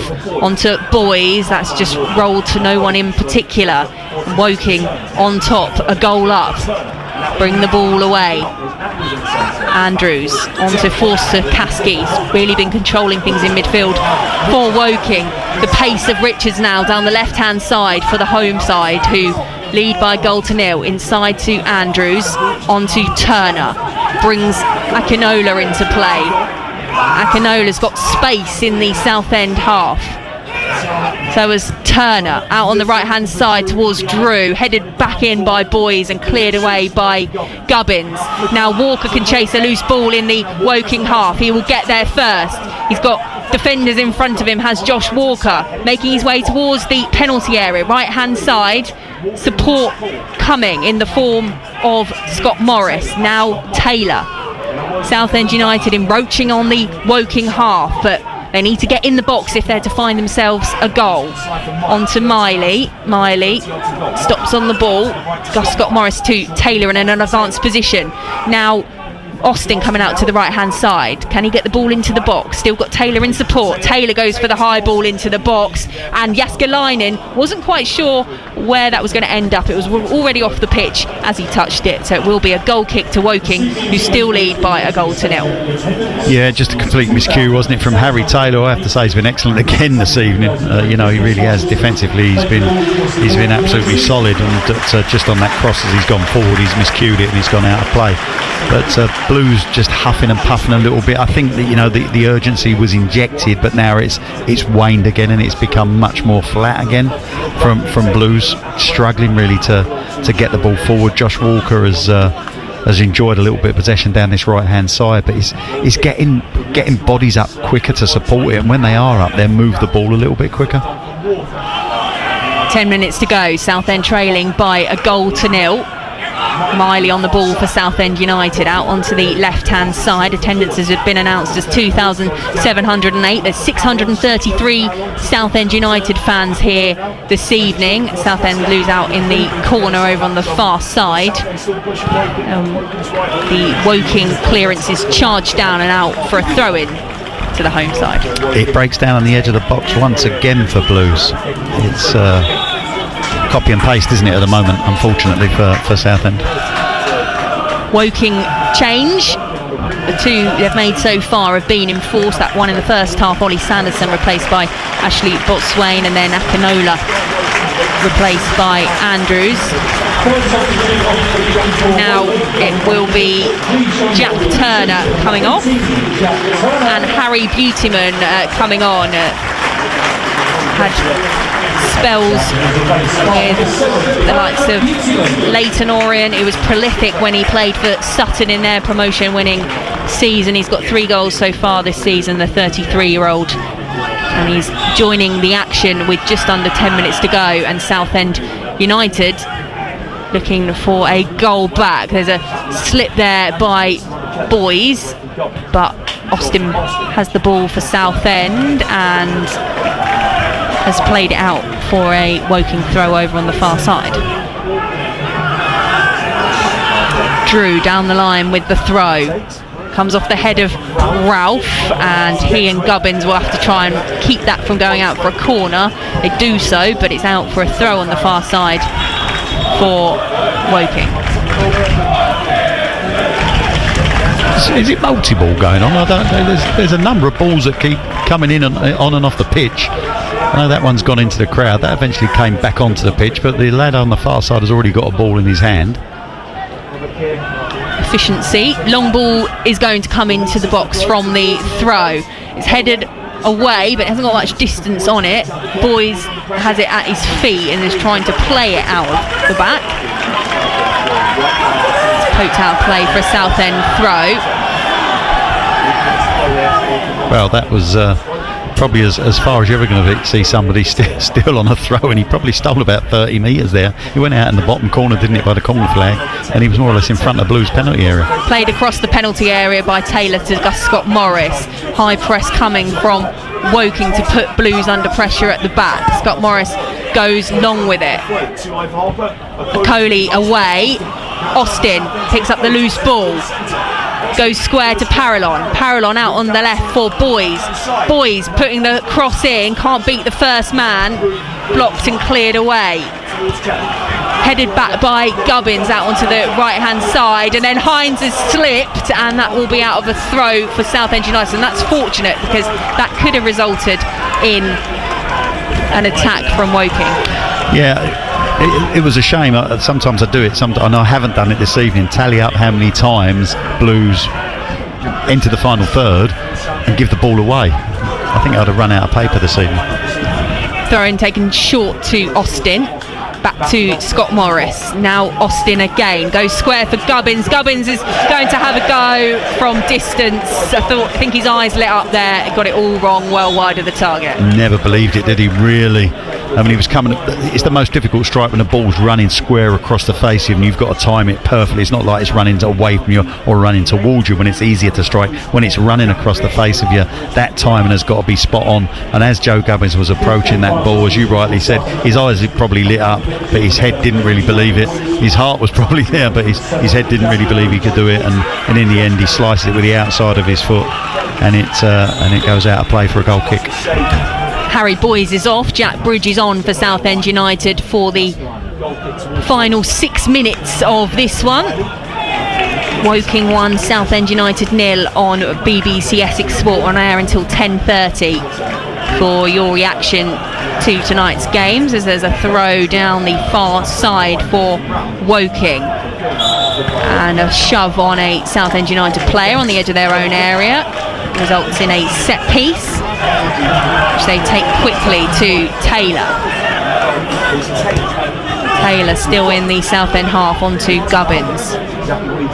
Now Ralph to the substitute Bridge, the latest to enter the action for Southend United. It will run at the Woking defence. Down the left-hand side goes Jack Bridge, gets past one man, looking to get past the second. He's brought down, that's a free kick right in the corner for Southend, left-hand side. Good work by Jack Bridge, wins the free kick. Yeah, he hasn't been given a lot of time, has he, to be perfectly honest, to make an impact, but he certainly started off well, driving down that left-hand side, taking the two Woking players on and eventually winning his free kick, and it's going to give him the opportunity. I don't know what Hines is doing. Hines is moving the ball for him on that far side, but it gives Jack the chance now, putting a telling ball into the Woking penalty area. 5 minutes to go. Woking 1, Southend 0. Set piece then for Southend United from the left-hand side. Every one of the outfield players, bar Harry Taylor and the free kick taker Jack Bridge, are in the penalty area. Southend United looking to get a goal back in this game. Bridge with the delivery towards the back post. It's flicked away by Akinola because Gubbins was lurking at the back post. Southend United have a throw-in now on the opposite side of the pitch. Yeah, it was. I mean, Gubbins is the man they're looking to aim at. That's for certain. He's probably the most likely in that penalty area for Blues to get on the end of something, if him or Nathan Ralph. But long throw from Gus Scott Morris towards the penalty spot, bounces past everyone. Shot will come in from Bridge, deflected away. Penalty appeal from Southend United as Gubbins went down, and then the ball is out of play for Southend, throw on the far side.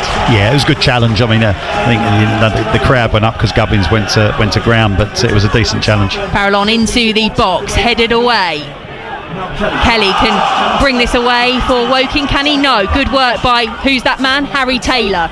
Good defensive work in the Woking half to keep this Southend attack alive as Bridge looks to unleash a shot, deflected behind for a corner. Southend United with some urgency. 3.5 minutes to go, they still trail by a goal to nil. Yeah, you just hope the urgency hasn't come too late, Victoria. The clock is ticking down, as they say. Corner, left-hand side, Bridge to take towards the back post. That's not away yet by the Woking defence, and then the turn and the shot from Scott Morris is wide of the target. It's a good chance, wasn't it? It's broken free in the penalty area. You have to turn. It's a snapshot, but he's hit it clean enough, but wide of that near post. Now there's cramp in the Woking penalty area. With 3 minutes to go.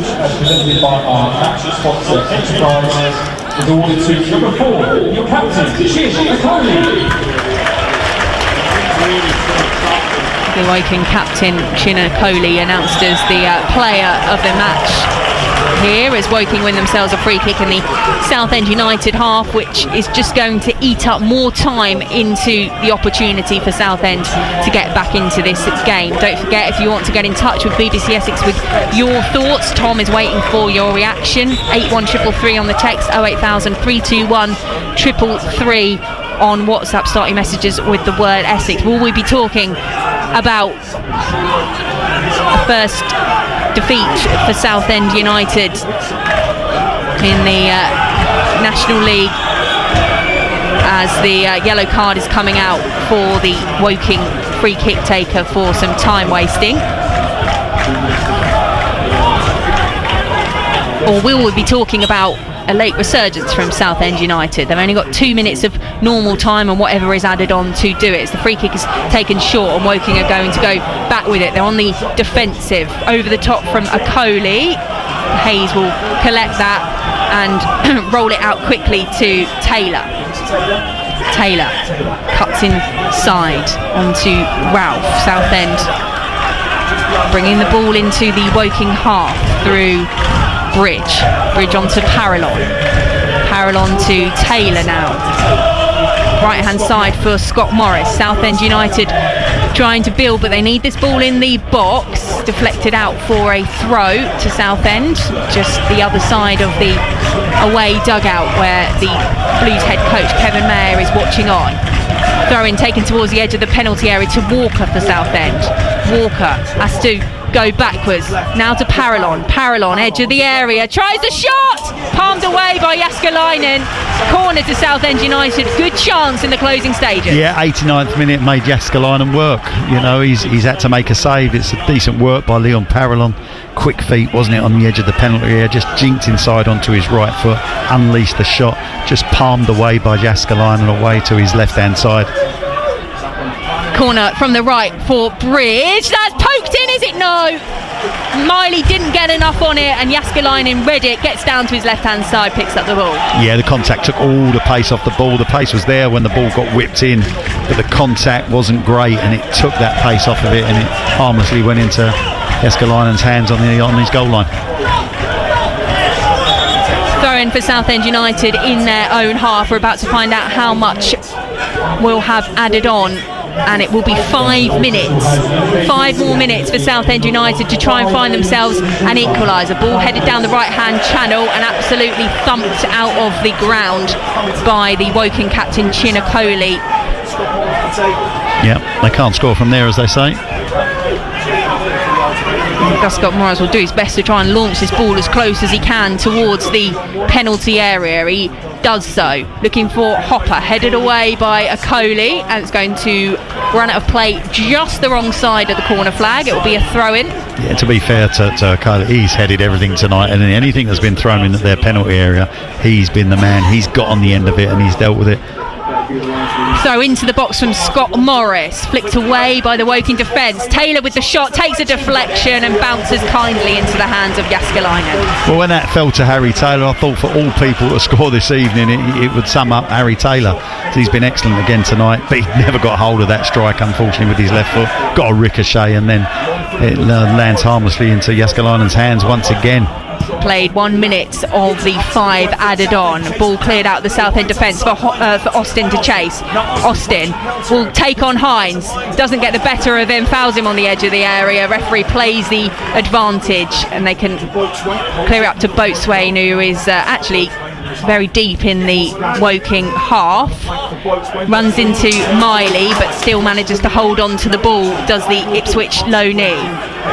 Bridge heads away out of the Southend defence. Loose ball picked up though by Andrews for Woking. Out on the right hand side, down the channel come Woking. He's got Parallon for company, takes the ball to the corner. Still holding on to it is Andrews for Woking. There's a whole cluster of players down in that corner now, and now they have possession, the home side, who lead this one by 1-0. Quite happy to hold on to the ball as the turning shot from the edge of the area, just wide, and Woking so close to getting a second in injury time, while Southend United have huffed and puffed at the other end to find an equaliser. Yeah, just turned, didn't he, with his left foot, whipped it across the face of Nick Hayes' goal. I think he just clipped the post and out for a goal kick, but a lovely strike. Hines' clearance out play is coming our way in the press box, out of play for a Southend throw, and Harry Taylor wants the ball back quickly to try and get on with things for Southend. And now we've got a whole host of balls on the pitch. Gus Scott Morris down the line with the throw, cleared away by Akoli, there again for Woking, headed back inside by Taylor, but there's a chance for Woking to get the ball away. No, it isn't. Good block by Miley, onto Parallon. Now Austin, has he got options? Out to the left for Bridge, apex of the 18-yard box. Bridge cuts in with the shot. What a goal from Jack Bridge with 93 minutes on the clock. An absolute rocket from the edge of the area, and Jack Bridge may have just earned Southend United a point in the closing stages. It's Woking 1, Southend United 1. Well, for once they've got onto the edge of the box and they've produced a bit of quality, and it's that man Jack Bridge. I said he wasn't given long. Well, it's been long enough, isn't it, for him to have an impact on the game. He's jinked inside from on his right foot, and he's unleashed a wonderful strike across the face of Jääskeläinen, who, to be perfectly honest, hasn't really had a lot to do this evening, and it's nestled in that far corner to give Blues what looks like a share of the spoils. But it was a wonderful strike from Jack Bridge. It really was. Well, he might have been criticised for not scoring as much, and particularly after that golden season he had 2 seasons ago, but what a time to get on the score sheet for Southend United. substitute Jack Bridge, and Blues now have a minute of the 5 added on to hold on for this point, because Woking are going to come calling in whatever is left of this game. Ball headed back towards the edge of the Southend penalty area, brought under control for Woking, who are going to have a free kick in a central position after a trip on a Woking man. Was that Forster Caskey brought down? Yeah. And that is exactly what you don't want to give away when you're holding on for a point in the last 30 seconds or so of this one. Yep, it does give him the opportunity, doesn't it? And Okoli's gone up. He has been dangerous from set plays. I said how well he'd done in his own penalty area. He's been pretty dangerous in Blues penalty area when the opportunity has arisen. Southend, having equalised through Jack Bridge, have a set piece to defend. He's gone for goal! Off the crossbar! Headed back! And then out of play by Ralph. Well, that's bobbled actually and kept in play. And then Miley is brought down. That'll be a free kick to Southend United and a yellow card for Akinola. But wow, the free kick coming in from Forster Caskey hits the crossbar, and Woking go so close to retaking the lead. It was an incredible strike, wasn't it? You know, when he was lining it up, you thought, is he going to clip it to the far post? Wasn't quite sure what he was going to do, but it was a tremendous strike from Forster Caskey. And to be fair, it was at such a pace, it was more or less straight at Nick Hayes, and it moved around in the air. Nick couldn't move his hands quick enough. It's cannoned across the crossbar, against the crossbar, and thankfully for Blues out of play. But what a strike from Forster Caskey. Ball runs out of play for a Southend United throw in the Woking half. We have now played 6 minutes of additional time. Obviously had the goal scored in injury time for Southend United as Gus Scott Morris goes down the line. It's controlled in the area by Hopper, and that will be picked up comfortably by Jaskelainen. Has he got time to launch this forward for a last Woking attack? The referee's telling him to get on with things. He goes down the line, headed away by Harry Taylor. That is the full-time whistle, and Southend United, out of nothing, have rescued themselves a point here at Woking to continue their unbeaten run in the National League. But in all honesty, having not had quality in the final third, it was a moment of brilliance from Jack Bridge to earn Southend United a point this evening. Your thoughts, Glenn Pennyfather? Yeah, I think you have to give Southend credit for showing that character to come back in the game, and they did that, and they got the bit of quality with Jack Bridge. But it was a game that was distinctly lacking in quality from Blues on the edge of, especially on the edge of the penalty in the final third.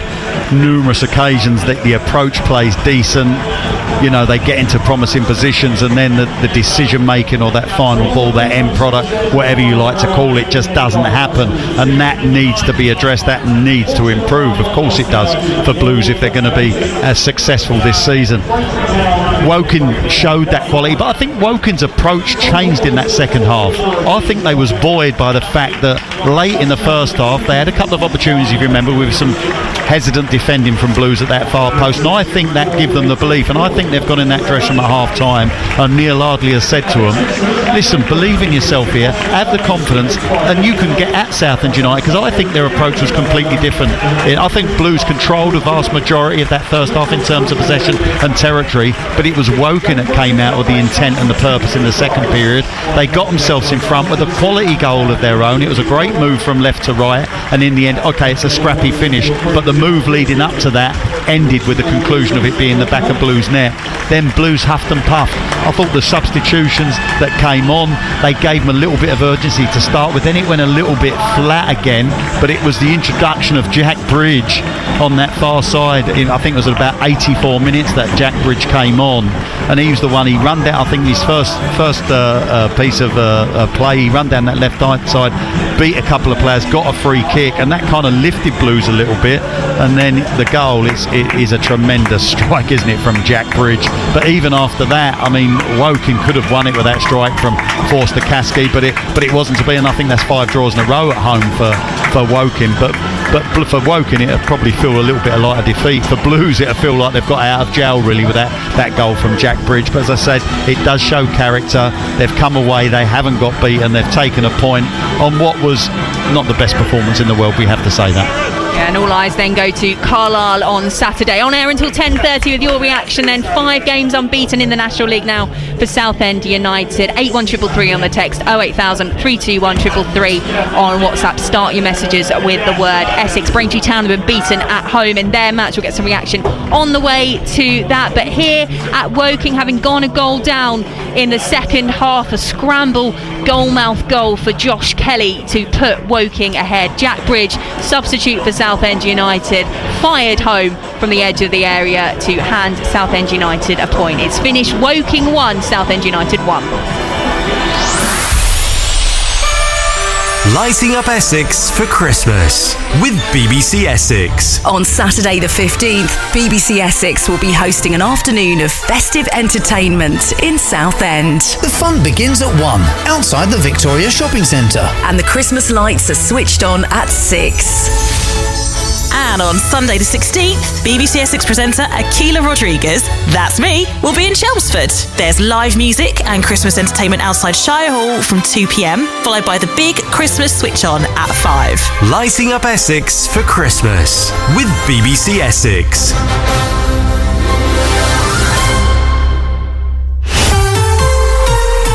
BBC Essex Sport.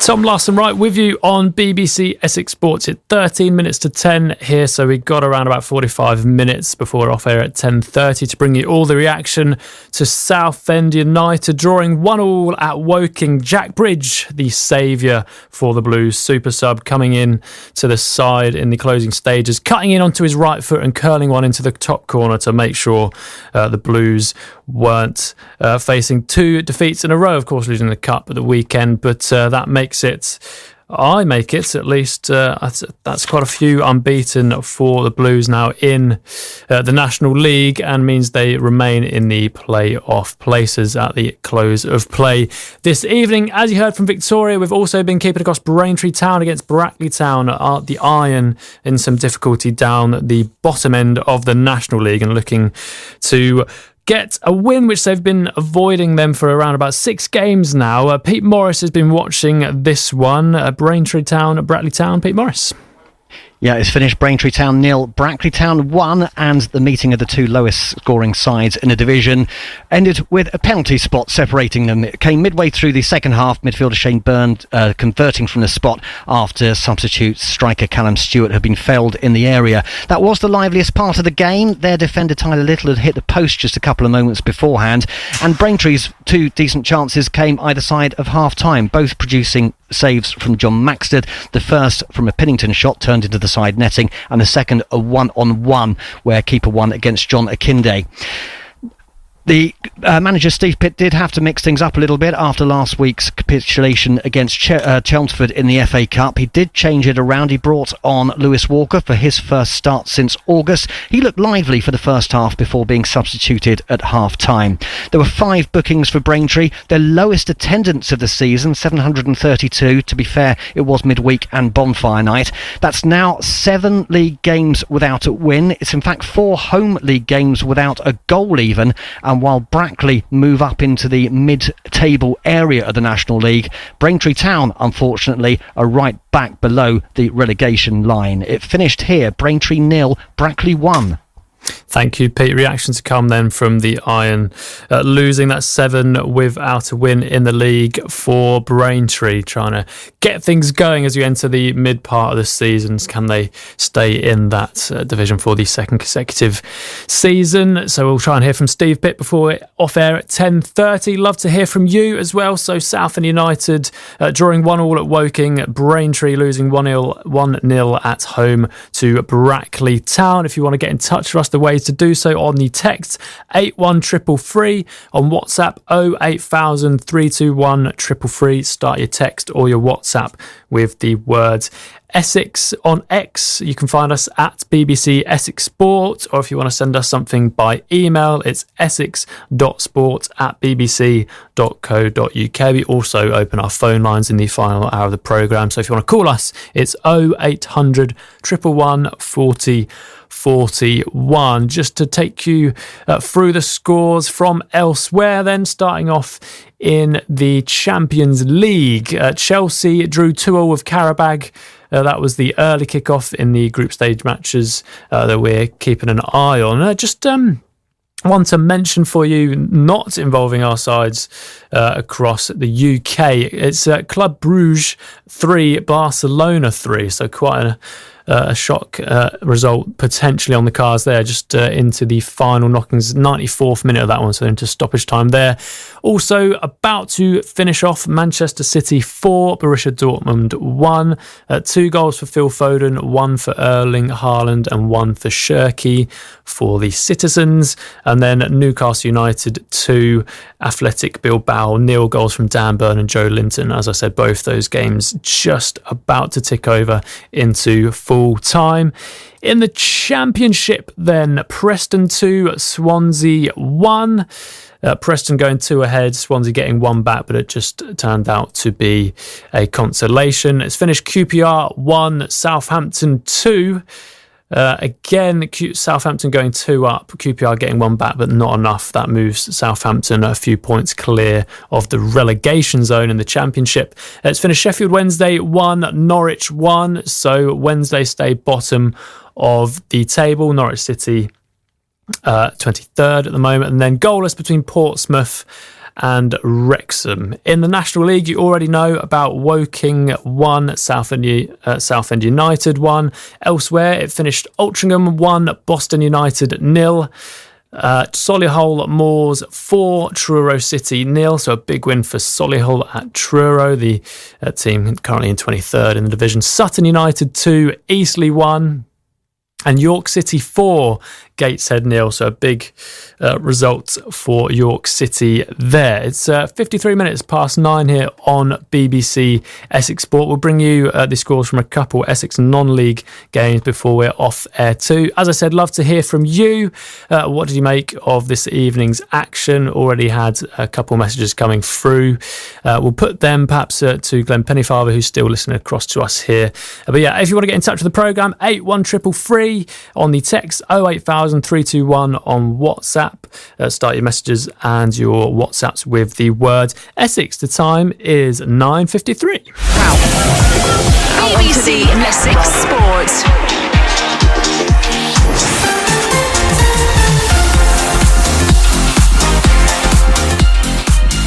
Yep, Tom Larson right with you on BBC Essex Sport. We've got over half an hour to bring you some results and reaction to featured games this evening. Southend United battling away at Woking, and they've managed to rescue a point. Wow. Out onto the left. Finds Austin. Austin with the ball into the box. Header just wide of goal from Spazov. Hines with the long ball into the area towards the back post. That's spilled, and then that's going to be a good save from Nick Hayes. Comes off his body as the ball wasn't dealt with at the back post as the cross came in from the left, and that's out for a Woking corner. Taylor picks up the ball back over to Gus Scott Morris, right hand side, early ball into the box towards Spazov. Spazov's header is wide of the target. Drew in space on the right hand side, puts the ball in. That's an important interception from Taylor, not cleared yet. Rolled into the back of the net from close range. Southend can't clear the Woking attack, and they concede their first goal in over 300 minutes in the National League. It's Woking 1, Southend United 0. Bridge, apex of the 18-yard box. Bridge cuts in with the shot. What a goal from Jack Bridge with 93 minutes on the clock. An absolute rocket from the edge of the area, and Jack Bridge may have just earned Southend United a point in the closing stages. It's Woking 1, Southend United 1. Southend, having equalised through Jack Bridge, have a set piece to defend. He's gone for goal! Off the crossbar! Headed back! And then out of play by Ralph. Well, that's bobbled actually and kept in play. And then Miley is brought down. That'll be a free kick to Southend United and a yellow card for Akinola.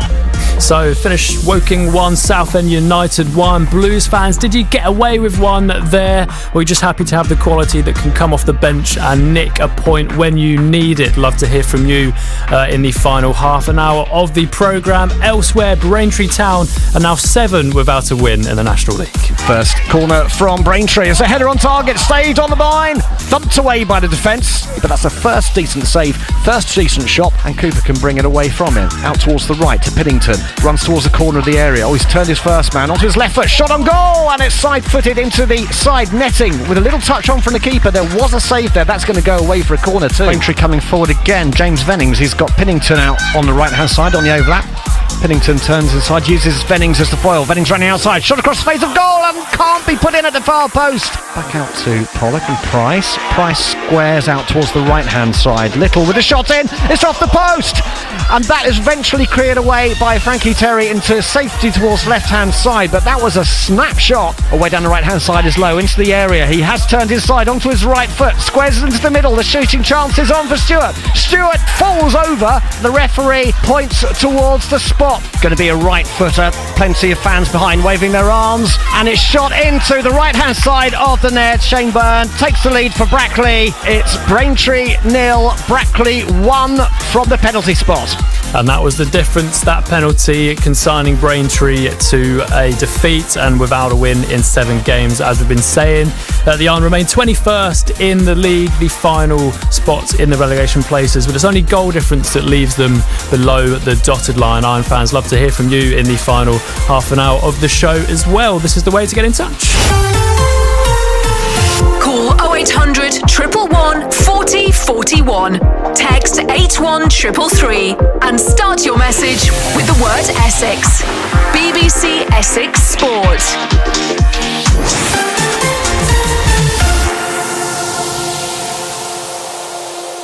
Yep, Tom Larson right with you. We will bring you reaction interviews from Kevin Mayer, the Blues head coach, and Steve Pitt, manager of Braintree Town, before we're off air. If we don't, we'll put them up on BBC Sounds. You can listen at your leisure. Already your thoughts coming in, particularly on Southend United. Steve from Benfleet says, typically, I went to put the rubbish out when Jack Bridge scored. We need to be beating the Wokings of this world. Carlisle will be a difficult match on Saturday. Thanks for calling in, Steve from Benfleet. And David from Gravesend says, we need to be better against Carlisle. The goal scoring has to improve. It is 9:58 here on BBC Essex Sport. Well, let's bring in former Blues midfielder Glenn Pennyfather, who was watching tonight. Of course, the host of our Fans Phone-In show as well. Glenn, where did it go wrong this evening in terms of Southend? Again, fans are saying that they're struggling to... Is there a creative spark missing at the moment? Well, there was certainly something missing tonight, Tom, that's for certain. But, Blues in the first 2/3 of the pitch, going forward offensively, they do okay. They get into some real promising positions. Their approach play is pretty good, but it all breaks down in that final third. I think I said in commentary I would lost count how many times it had broken down where Blues had got themselves into those positions, and it's that decision making, that final ball. Sometimes it's not the movement, it's the pass, but they give the ball away so cheaply. It's sloppy with their passing. The decision making is sometimes poor. They make those wrong decisions in that final third, and when they do get in behind people, it's the quality of the ball that then comes in. So it's that end product that's missing. And that was missing because the pattern of the game was, Tom, Blues were in the ascendancy in terms of the first 25 minutes.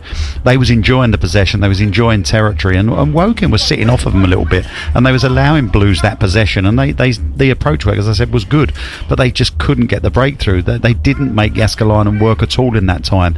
Then suddenly Woking found themselves getting into the game, and they got an opportunity at the far post. There was some hesitancy defending from Blues, and they had a half a chance, and I think that lifted Woking, and I think it made Neil Ardley's half-time team talk a little bit easier.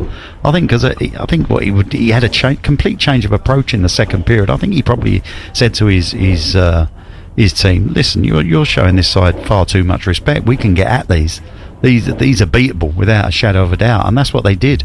They started to go into a high press. They got after Blues, and you have to say they scored an absolute quality goal. It was a great move down the left-hand side involving Tariq Hines. The ball eventually ended up on the right-hand side with Kelly.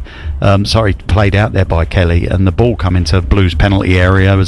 There was a decent save from Nick Hayes, but it bobbled around in the 6-yard box, and eventually it was dispatched, and it gave Woking the lead, which they deserved. And they had a couple of other opportunities. They hit the post as well, and Nick Hayes has had to make a save over to his left-hand side, but a tremendous strike from Tariq Hines, and it didn't look like Blues were going to be able to get back in the game. Both Slavis Bazov and Andy Dallas were struggling to hold the ball up. They were struggling to get any service to those two strikers. Eventually Kevin made the changes, and it looked like it did inject a little bit of urgency for a time, but it went flat again. And then the emergence of Jack Bridge with just 6 minutes to go on the clock. It was 84 minutes. Jack eventually had 11 minutes on the pitch, but he had such an impact when he come on. And that's what you got to do. That's why I said right at the top of the show, when you get the opportunity, you got to say to the manager, I want to be in this side. You're not going to leave me out again. And Jack Bridge has come on, and he was positive with his play. The first thing he did, he took Woking defenders on. He got a free kick in the far corner after he's beaten two players, and he's put them under a little bit of pressure, and it lifts the crowd. And eventually he gets the winner. Was it a get out of jail free card, Tom? Probably. Woking will be disappointed that they haven't taken 3 points this evening, because, as I say, Blues did a lot of huffing and puffing, a lot of approach work, but no real quality. But the one bit of quality they did show was Jack Bridge's strike, and it was a wonderful strike. It really was, to give Blues an equaliser. But it showed the character, and it showed the resilience of Blues, and that's from the positive side of things, Tom. You've got to look, it's 5 unbeaten in the National League. Yeah, absolutely, and it's not easy to achieve that. Lee on X, Glenn, is talking about substitutions. Why leave it to the 70 minutes when you're a goal down to make changes? What do you make of that? Yeah, I think Alex Ferguson once famously said, you've got to impact by changing players or changing the manager. So he was talking about substitution at the time, because obviously he was tongue-in-cheek. He's never going to change Alex Ferguson. But that's what you've got to do. To change the course of games, you have to impact by changing personnel. Of course you do. Now, you change personnel to change formation, or you change personnel to inject that urgency and that little bit of tempo into the game.